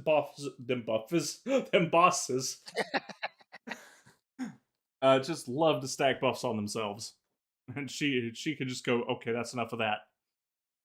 She needs to make up for having been Renamon. Yeah. Yes. The furry thirst trap. Yeah. It's One of just the many furry thirst traps. Ugh. few stages down the line, and I could at least understand it. Like Sakuyamon is at least a human. Ish. I mean, it's a mask. It's not a face. True. In fact, when the mask then comes there's the off, you real- see it does have a human face. Oh wait, the mask actually comes off because there's always the question of like the Digimon is wearing clothes. Are those actually clothes or are they skin? Her bodysuit, in fact, comes up and covers her face when the mask comes off, but it's a human face with elf ears. Okay. Yeah, it comes off briefly in Tamers. Yeah, I don't remember that. A very brief scene in the middle of the fight with the D Reaper. Yeah. Uh, Oh, at least they keep playing with that with Garbamon, where he takes the Garurumon skin off. yeah, They never actually show him like that. yeah, He's always just like eyes in a black mass. yeah. The tubby little dude does not like his Garurumon pelt being taken away. Even when it needs to be washed. Yeah. So So yeah, I did note down my MVPs at each stage of the game. So I didn't track the rookies because the rookies changed so much. The champions, yeah, champions were Kabuterimon, Lacusmon, and Growlmon. Ultimates were Pyeldramon, Wargrowlmon, and Angelwomon. Megas were Yep. Gallantmon, Crimson Mode, Beelzemon, Blast Mode, Sakuyamon, Vanilla Omnimon, Rosemon, Burst Mode. And I tried real hard to experiment with a bunch of the new ones, and did Dianamon at Mega too. Was also a big part of the early team. so yeah, I got some grinding to do. You got to play with some team compositions and get some minions. Yeah, I always enjoy returning to the Digimon franchise because it feels good to have a series from when I was young and that I really liked as a kid grow up with me and realize that I've grown up and that it needs to still cater to somebody my age. But in It's the okay to murder some children sometimes. yeah, Wait, no. but Survivor's bad. but at the same time, it still is a nostalgic trip for me when whenever I boot up the game, I'm just like, hey Digimon monster friends, the boys and girls, champions of the digital world. Did you see? Did you know? Did you hear what's coming? Oh, stab. Anywho, do we have an email? I didn't see I one. don't believe so. Yeah, I didn't see one 30 minutes Okay. before we started. Because there's not a whole lot in the way of news either. No, we started late. To give you a bit of time to get here. Yep. Because work. Yeah. So there's not a whole lot of announcements this week. The biggest announcement I saw was an announcement that they are going to announce a Dissidia game. yeah, I know Dissidia Final Fantasy isn't particularly great, but I have a soft spot for it. Yeah, Squeenix is currently in my cooked books right now. They need to. They got some ground to make up. Yeah, they need to demonstrate through product releases they've got their act back together in at least some departments. Yeah. I wouldn't be surprised if we see sometime towards the end of the year, if it's not around the Game Awards, and probably a little bit sooner, a big announcement of new Squeenix stuff. Yeah, even announcements from them, I'm just like, I'll believe it when I see it. See how good it is. Yep. Yeah, you guys got some work to do. Mm-hmm. But other than Start that, by fixing 14. yeah. Other than that, it's mostly just been just aghast at the state of Pokemon ZA as I see more and more content from people that I follow put stuff out. Like Yeah. it looks terrible. What's the user Metacritic score right now? I wonder. Let's see. That's actually a good question.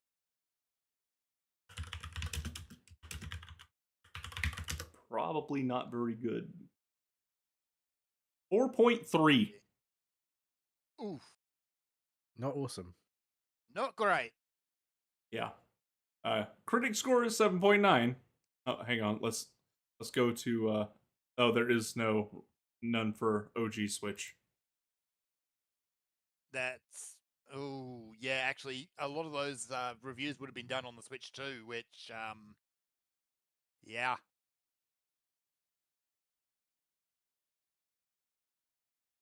Yeah. I watched somebody doing quote side quests unquote, which were just show me a Pokemon. Oh, was that it? Because I want to see this Pokemon. Go get Yeah. it. Go get it. Yeah, it was literally go walk to point, fight me, and show me a Pokemon. And it was just a collage of those of the side quests in the game, and they were all like that.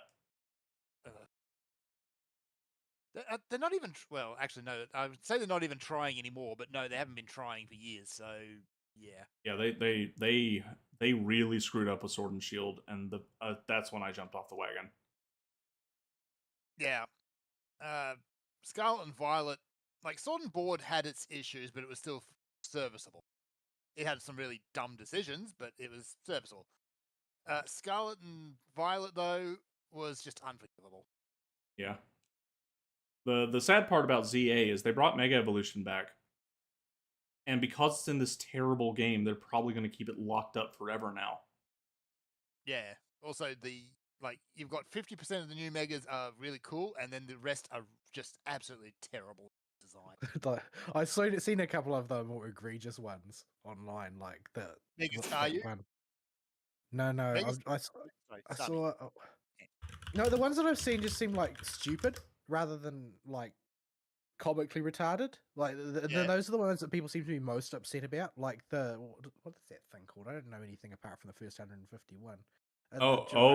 Geranium Mega one, which is Meganium. Yes, it's a yeah, Brontosaurus with a flower and snake. How do we make it mega? More flowers. That's it. yeah. And I Just saw more one flowers. which I think it was I can't remember which one it was. Maybe it was a Feraligatr or something. Oh Basically, wow! a big ass head. What? Yeah, it's just like it's got teeth on its arms and it like covers its head up with the thing so it can't see or fight. And Oh. that's how it becomes mega. It just gives us a big ass head, which is its regular big ass head wrapped up in a. It flips up. Yeah. Oh, that's It's terrible. just really stupid. Or it's basically it's really, kind really of stupid. a cape. Yeah. It's just what were you thinking? At least Mega Ramball looks cool. I'll give him that. I like Mega Ramball. Like, I think Starmie is still the worst one. Yeah, it's. Well, I mean, that's because it's absurd. It's not. It's like the other ones are just like they. What did they do to Victory Bell? Victory Bell is actually one of the better ones, except for the whole goober. No, that's somebody's fetish. I'm not even going to consider that because I'm not quite sure what the fetish is or who has it, but that's somebody's fetish. Yeah. No, the Mega Starmie is basically like someone had 5 minutes before lunch, so they just upload the model into Blender and just extruded the legs down a little bit and left it at that. So Starmie is probably the worst one I've seen. Well, I mean, but this is sort of like they're kind of like emblematic of the game as a whole, like just low effort garbage. Yeah, there were a lot of really cool megas in the original batch.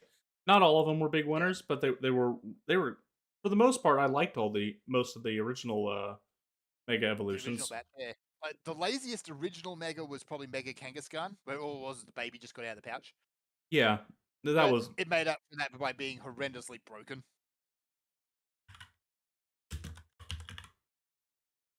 So, Isn't Kangaskhan like broken in pretty much every incarnation of everything? Oh yeah, it's banned in like every format except for the official Nintendo one because it can't have that.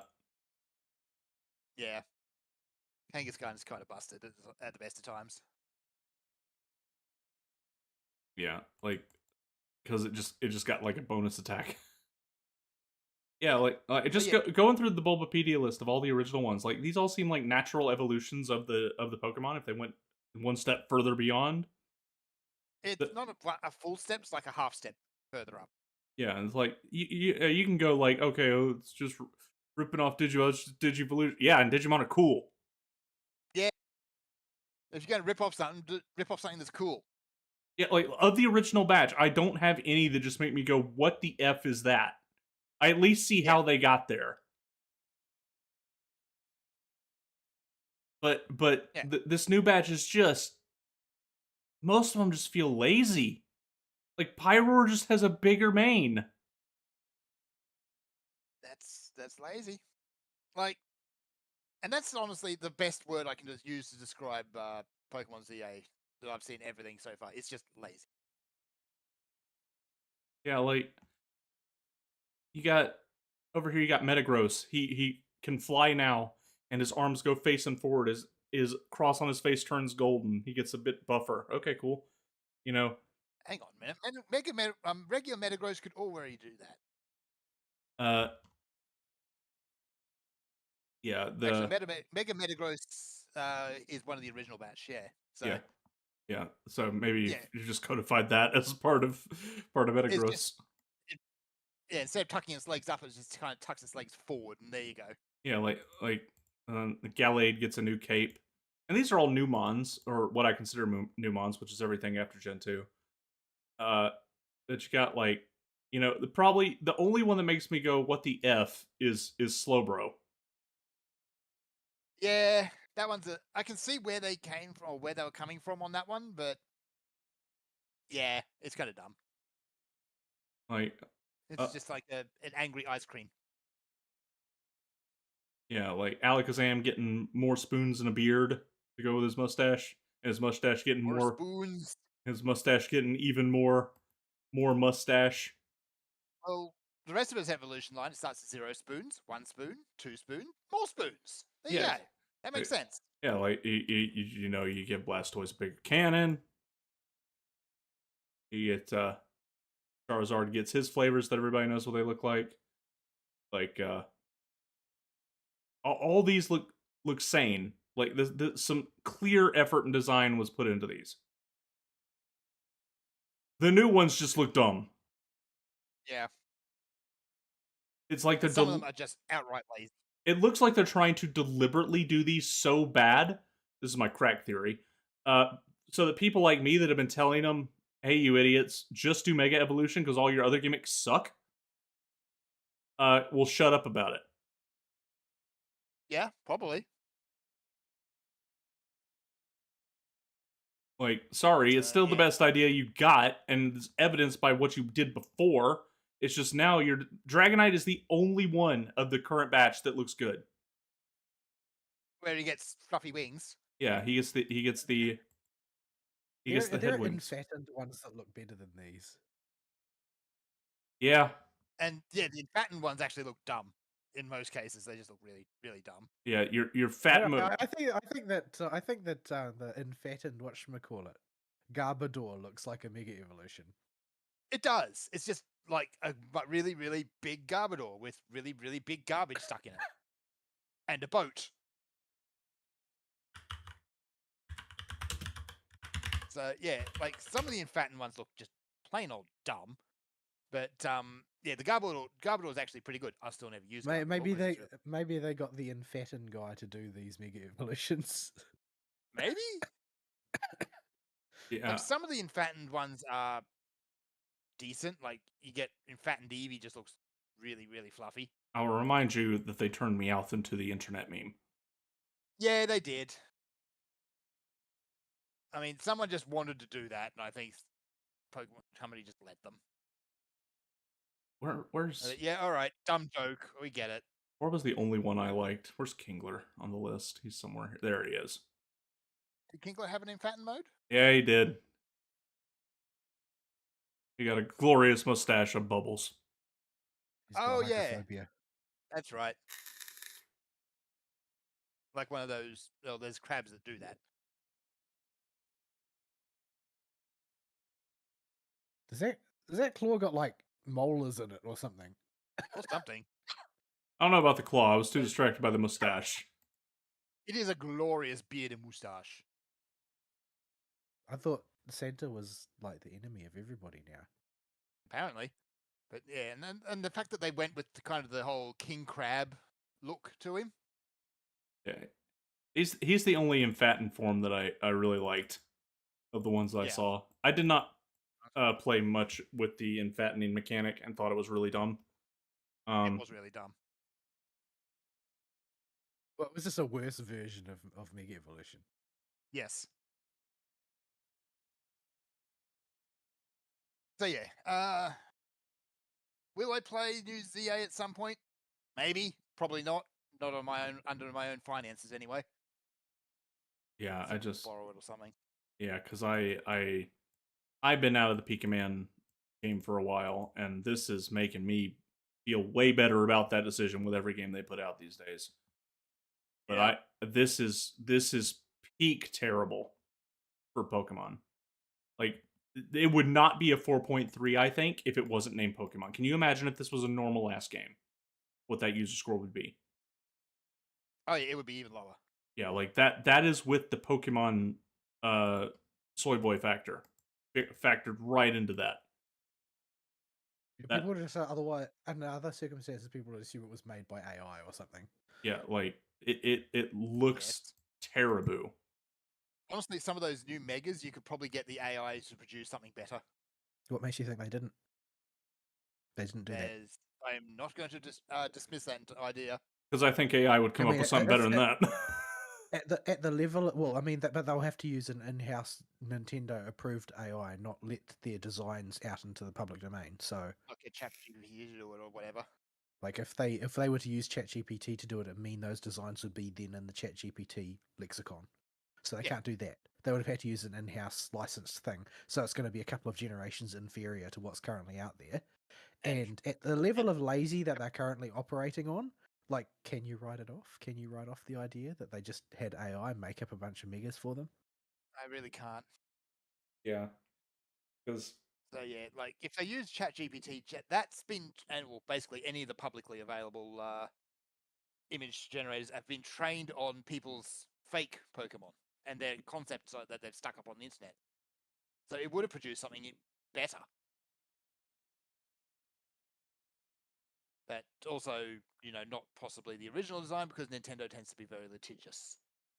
when did But I Sword? don't But I know. mean, We'll like see. the jumping thing that RSD was describing sounds like the sort of cockeyed version of a mechanic that would be coded by an AI, where like the end goal can be accomplished, but the steps don't make any sense. Yeah, I could see something like that. What other megas do we have here? Mega Skarmory is. Mega Skarmory really hasn't changed. It's just Skarmory except gold now. Let's see. Pokemon Fish and Chips was 2019, and that's where I jumped off. Yep.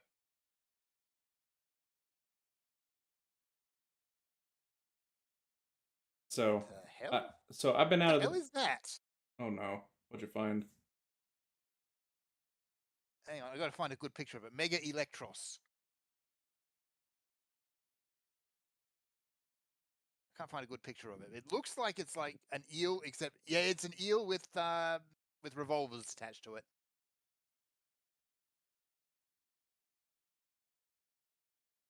Hang on.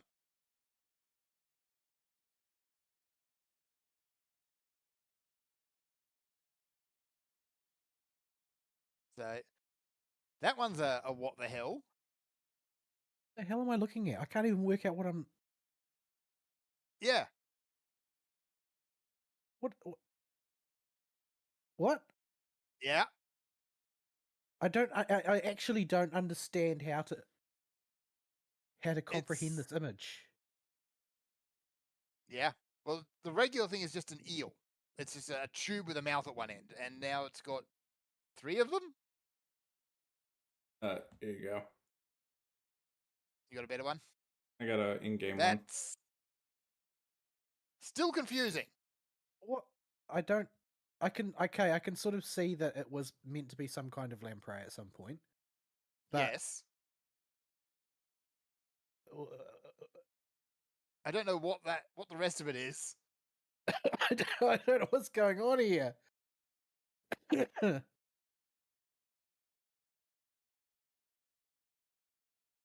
Yeah, like there's some that make sense. Like Mega Delphox is just now riding a broom because it's kind of got that whole witch thing. That one makes sense. Mega Greninja is the laziest thing I've ever seen in my life. It's Australia mode now. They literally just took Greninja and flipped him upside down. And yeah, put him on a shuriken, stuck him upside down. Done. Make a Dragalge? Does anyone actually use Dragalge? More the point, what? Trying to figure out what that is, because Dragalge is hard to make sense of at the best of times. It's just an algae that is vaguely dragon-shaped. And now it's got a cloak, I think? Those are ears.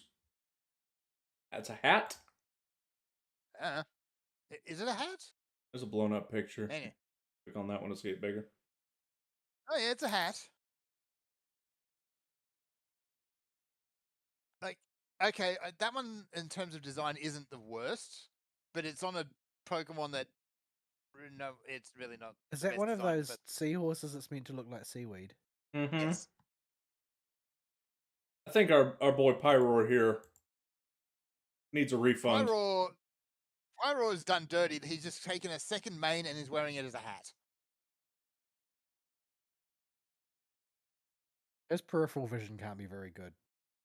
I don't think he even knows what that is. He probably went to the barber. The barber didn't have a mirror, and he just assumed it was good. That's what that looks like. Yeah. Hey, bro, get a refund. They just give Scolipede a sweater. Yes.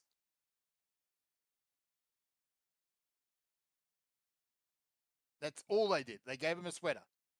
And I think he's lost a pair of legs in there somewhere. But yeah. I didn't used to have... Oh no, it's only got four down the bottom. Okay. So, Fashion Runway Scolipede. But why? Yeah. Anyway. Holy crap, these new designs are terrible. They are not good. Yeah, like, just compare that to, like, any of the Mega Evolutions on that wiki page. Yeah, At least some of the them ice are either... cream is not there. The ice cream. The ice cream got an fattening form, didn't it? That was like a full cake. No, that was our creamy. All right, they added a new food Pokemon. That's right. Yeah, but it's based on cream. And the jokes, of course, wrote themselves. Oh my, yes. That's it. Beyond all of that, I think that's it. Yeah. I would encourage people not to buy the new Pikaman game because this is unacceptable. I got better things to do. That, like, if you want a monster collecting game, Digimon's right there. And you know, Palworld, if it was cheaper. Yeah, like, and you know the funny thing is, even though they're asking full price for Time Stranger, it's still probably cheaper than Pikaman. Probably. I'll watch Ina play it. That's what I did with the last Pokemon. Yeah. Yeah, like they totally lost me at Scarlet and Violet, and now somebody needs to come back and tell me everything's good again, and their gimmick has to be something that I'm like, all right, that'll work if they have one. Honestly, they need a change in leadership and a complete refresh of their formula. Well, they can make their formula work through iteration. The problem is they don't iterate. They iterated with Mega Evolution as a way to make the system go forward. And then they just dumped it and started trying a new gimmick instead of iterating every single generation. So you had the Megas, then you had Z moves, then I think I'm missing one, Enfattening, now I forget what they actually call it, terrestrialization. The shininess, the hat. The rockification. The rockification. And then whenever the next generation shows up, it'll likely be something equally lazy and with a new gimmick attached to it. Yeah, and Z moves were the worst iteration, I think. Like, as dumb as Enfattening and rockification are, they at least change the Pokemon in some way. That I think if they designed a new set of Pokemon that was good enough, I don't think they need a gimmick. I don't just think need they to design necessarily decent need gimmick. Pokemon. yeah. Well, the reason that Mega Evolution specifically worked as an iteration on the battle formula was it maintained its turn-based nature, but you had to decide which Pokemon you wanted to be the Mega on your team because you were only allowed one. Yeah. And which one you picked and when you chose to Mega Evolve it added quite a bit of a deep layer of strategy to the game and added a whole lot of ways you could build the team. It was a genuine innovation in the way you did things. Does Nintendo understand that? No, that's the problem. Because they- I don't think that they care, much less understand. They Does the- sort they of did just the same thing again do a with thing. Terrestrialization. But Yeah, it's like you pick the element and now your Pokemon is shiny and wears a stupid hat. yeah. So but Which- that's the yeah. problem. They could continue to iterate from there, build and evolve the turn-based formula into something good. Because I think Pokemon identity is very tied into that turn-based nature, at least for the games. At least for the mainline games, yeah. And you could keep tweaking, adding stuff, and adjusting the gameplay systems to flow a bit better, be a bit smoother. You can work on the other aspects of the game and iterate on those. The world exploration, maybe try shaking up, 2 gyms and go fight the Elite Four. They've tried that a little bit, but they haven't deviated too terribly far, and they've quickly shirked away from that any changes they make to that formula and gone right back to the classic formula right afterwards. Like Sun and Moon, it had the Z moves, which were dumb, but on the other hand, it also shook away the gym system almost entirely, except for right at the end of the game. Yeah, you could do a lot to break up and iterate on the formula without sacrificing Pokemon's core identity. Yeah. But they don't do that. But what difference would it make to their sales if they did? Yeah, and that's the problem. That's the problem. They don't want to find out. Yeah, they got something that they know is guaranteed to make them money, and they do not care about how good the game is.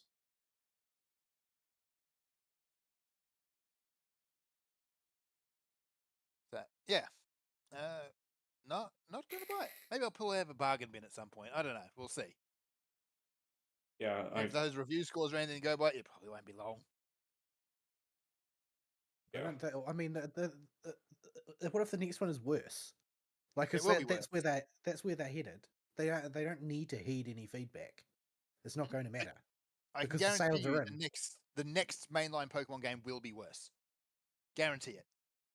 Yeah, like at this point, I'm just like, get back to me when it looks like the graphics couldn't run on a 3DS. Like these games still look like they're 3DS games, and they run worse than big graphic powerhouse games as well. I've said it before. Can't blame the feel like- Switch for that. Guilty by association, because I feel like it's our generation that is perpetuating this bullshit. Like, It it's kind of is. millennials are continuing to buy these, even though Pokemon never bothered to mature the way Digimon tried to. Our generation still continue to wallow in the nostalgia of Pokemon rather than recognizing the fact that the games have basically become defunct. Like they barely functional anymore. And there's been a pretty steady downward slope. Like everybody tried to write off Arceus as a tech demo, but every game subsequent has inherited the jank. Like Arceus would have been an ideal tech demo if they actually bothered to learn anything. But they didn't. The Scarlet and Violet one inherited everything that was bad about Legends, about Arceus. And added worse. Yeah. Like there was a lot of graphical errors and pop-in and stuff for Legends Arceus, but some of that could be forgiven was the jank in the engine and they were learning. But not that I think that for a company that wealthy that they've got any excuse. no, not Like, really. I don't like this giving them. Oh well, they're just learning. They're just learning. Lots of companies have to learn, and this company has $1 bajillion to learn with. They do, and they won't spend a cent of it. So yeah, when Scarlet came around and it had exactly the same issues, they hadn't even bothered to improve the engine whatsoever. Even in the initial trailers, like you saw the pop in. But everybody knew it was shite, that it was a technological disaster, if nothing else, and everybody bought it anyway. Yep. And everyone was disappointed somehow. And it's just that, you know, our ridiculous man-child generation, the millennials, keep perpetuating crap like this. And it seems to be rife across everything that we grew up with as well. Like, do they even make Lego sets for children anymore? Yeah, Or they is it, do. or do they mainly make Lego sets for adults in arrested development? That's where the money is, unfortunately. They do make the kid set still, but yeah, Yeah, but are kid sets any cheaper? No. Exactly. What are you, crazy? Lego was never Like, it's- cheap, even over here. Lego was never cheap, but everything is priced for adults in arrested development now. Even if they're children's sets, like the bar has been raised.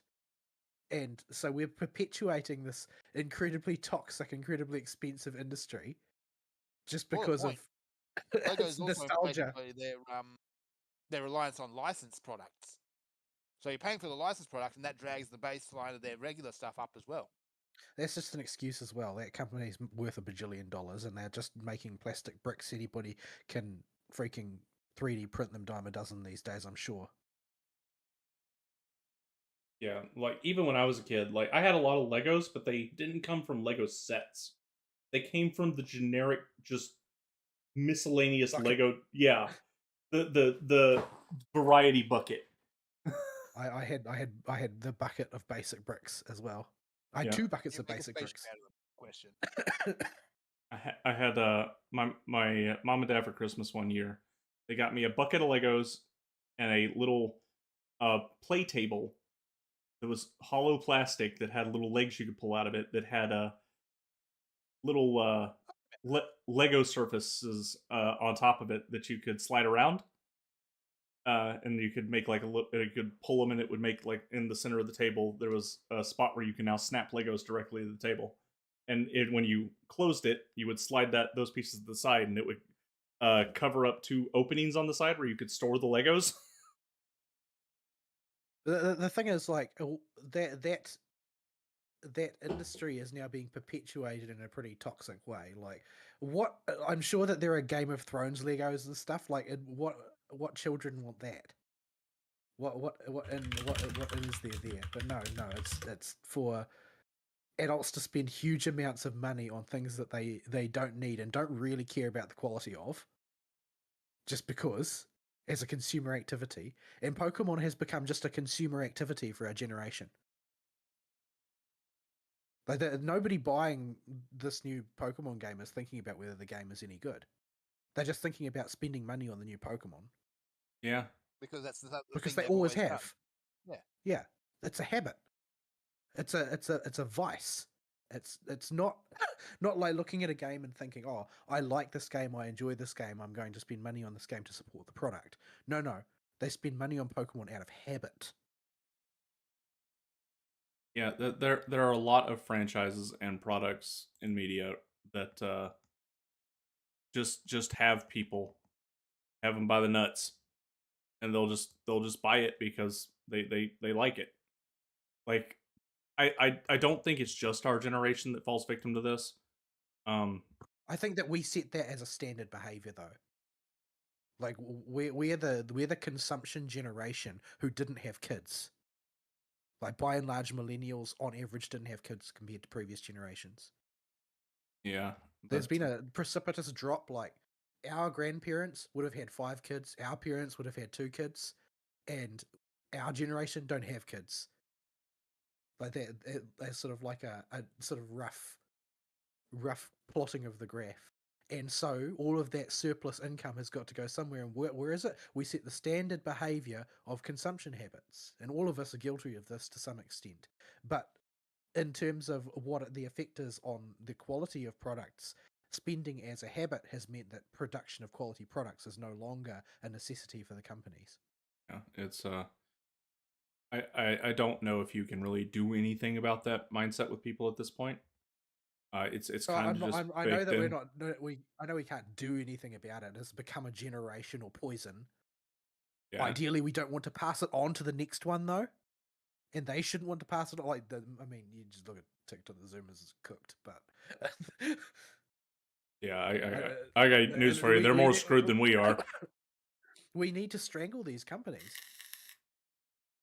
Yeah, Because they have now seen, this is what the golden goose looks like. We've got a vested interest in finding increasingly toxic ways to induce this behavior, and so you get, the games companies doing things like licensing psychologists who specialize in Vegas behavior and that sort of thing. Yeah. It's just kind of the way things are with people. I don't have any idea how to address it. The next generation's even more cooked than we are, unless you've got a way for me to just make TikTok disappear and make Fortnite disappear. That's become a well. Fortnite is way less of a problem than TikTok, because TikTok has had a direct effect on impeding people's ability to develop an attention span. Or just think in general. No, realistically, it's measured. It's measured that Zoomers who use TikTok can't actually hold their attention on something for longer than the length of a TikTok video. It shapes your brain in that way and forces you to act that way. It becomes a physiological thing, right? Because the Zoomers all had malleable brains in the time period where TikTok was becoming a thing. Their brains were like plasticine, and they had been shaped in a particular way, and that particular way does not allow it to accommodate patterns of thought longer than a TikTok video. And it's the same thing in that phenomenon that has been observed recently, where the Zoomers of the TikTok generation can't read books that are not in first person because their entire world exists in first person. Everything orbits around them. When they watch a TikTok video, they're thinking about how it relates to them, and the TikTok video producer is talking from their perspective about how things relate to them. Nobody can talk in the abstract. Nobody can think in the abstract in that generation. Like, all of these things that, our predecessors in Gen X, and the boomers financed them, the Gen Xers developed them, our generation mainstreamed them, and it has completely destroyed the Zoomers. Yeah, and Gen Alpha's probably even more cooked. Well, the thing is that Gen Alpha is going to be a very, very small generation. There's not many Gen Alphas, relatively speaking. Idiocracy is real. The movie was a prophecy. Like, No, the movie was an observation of something that was already in action. Yeah. Anyway, we should wrap up because we're rabbiting. Yep. All right. If you got something to comment on with the Pikamans, because holy crap, this new game looks terrible. Write us and we'll talk about it some more. If you play the new Digimons, we can go over that. Or Serathis, if you've got some, I'm sure you've got new Doom drama. I've heard that's been cooking. I haven't looked at any of it, but I think that's still going. The question is, are trannies or pedophiles responsible this time? Yes. I don't even have to look at it. The answer is yes to both. So, I think that's all we got for there. Y'all got anything else before I send this out? No, I just want to play some Vidya. Right. Rondo has what plants crave. Yep. All right. We will see you guys next week. Sayonara. Bye-bye.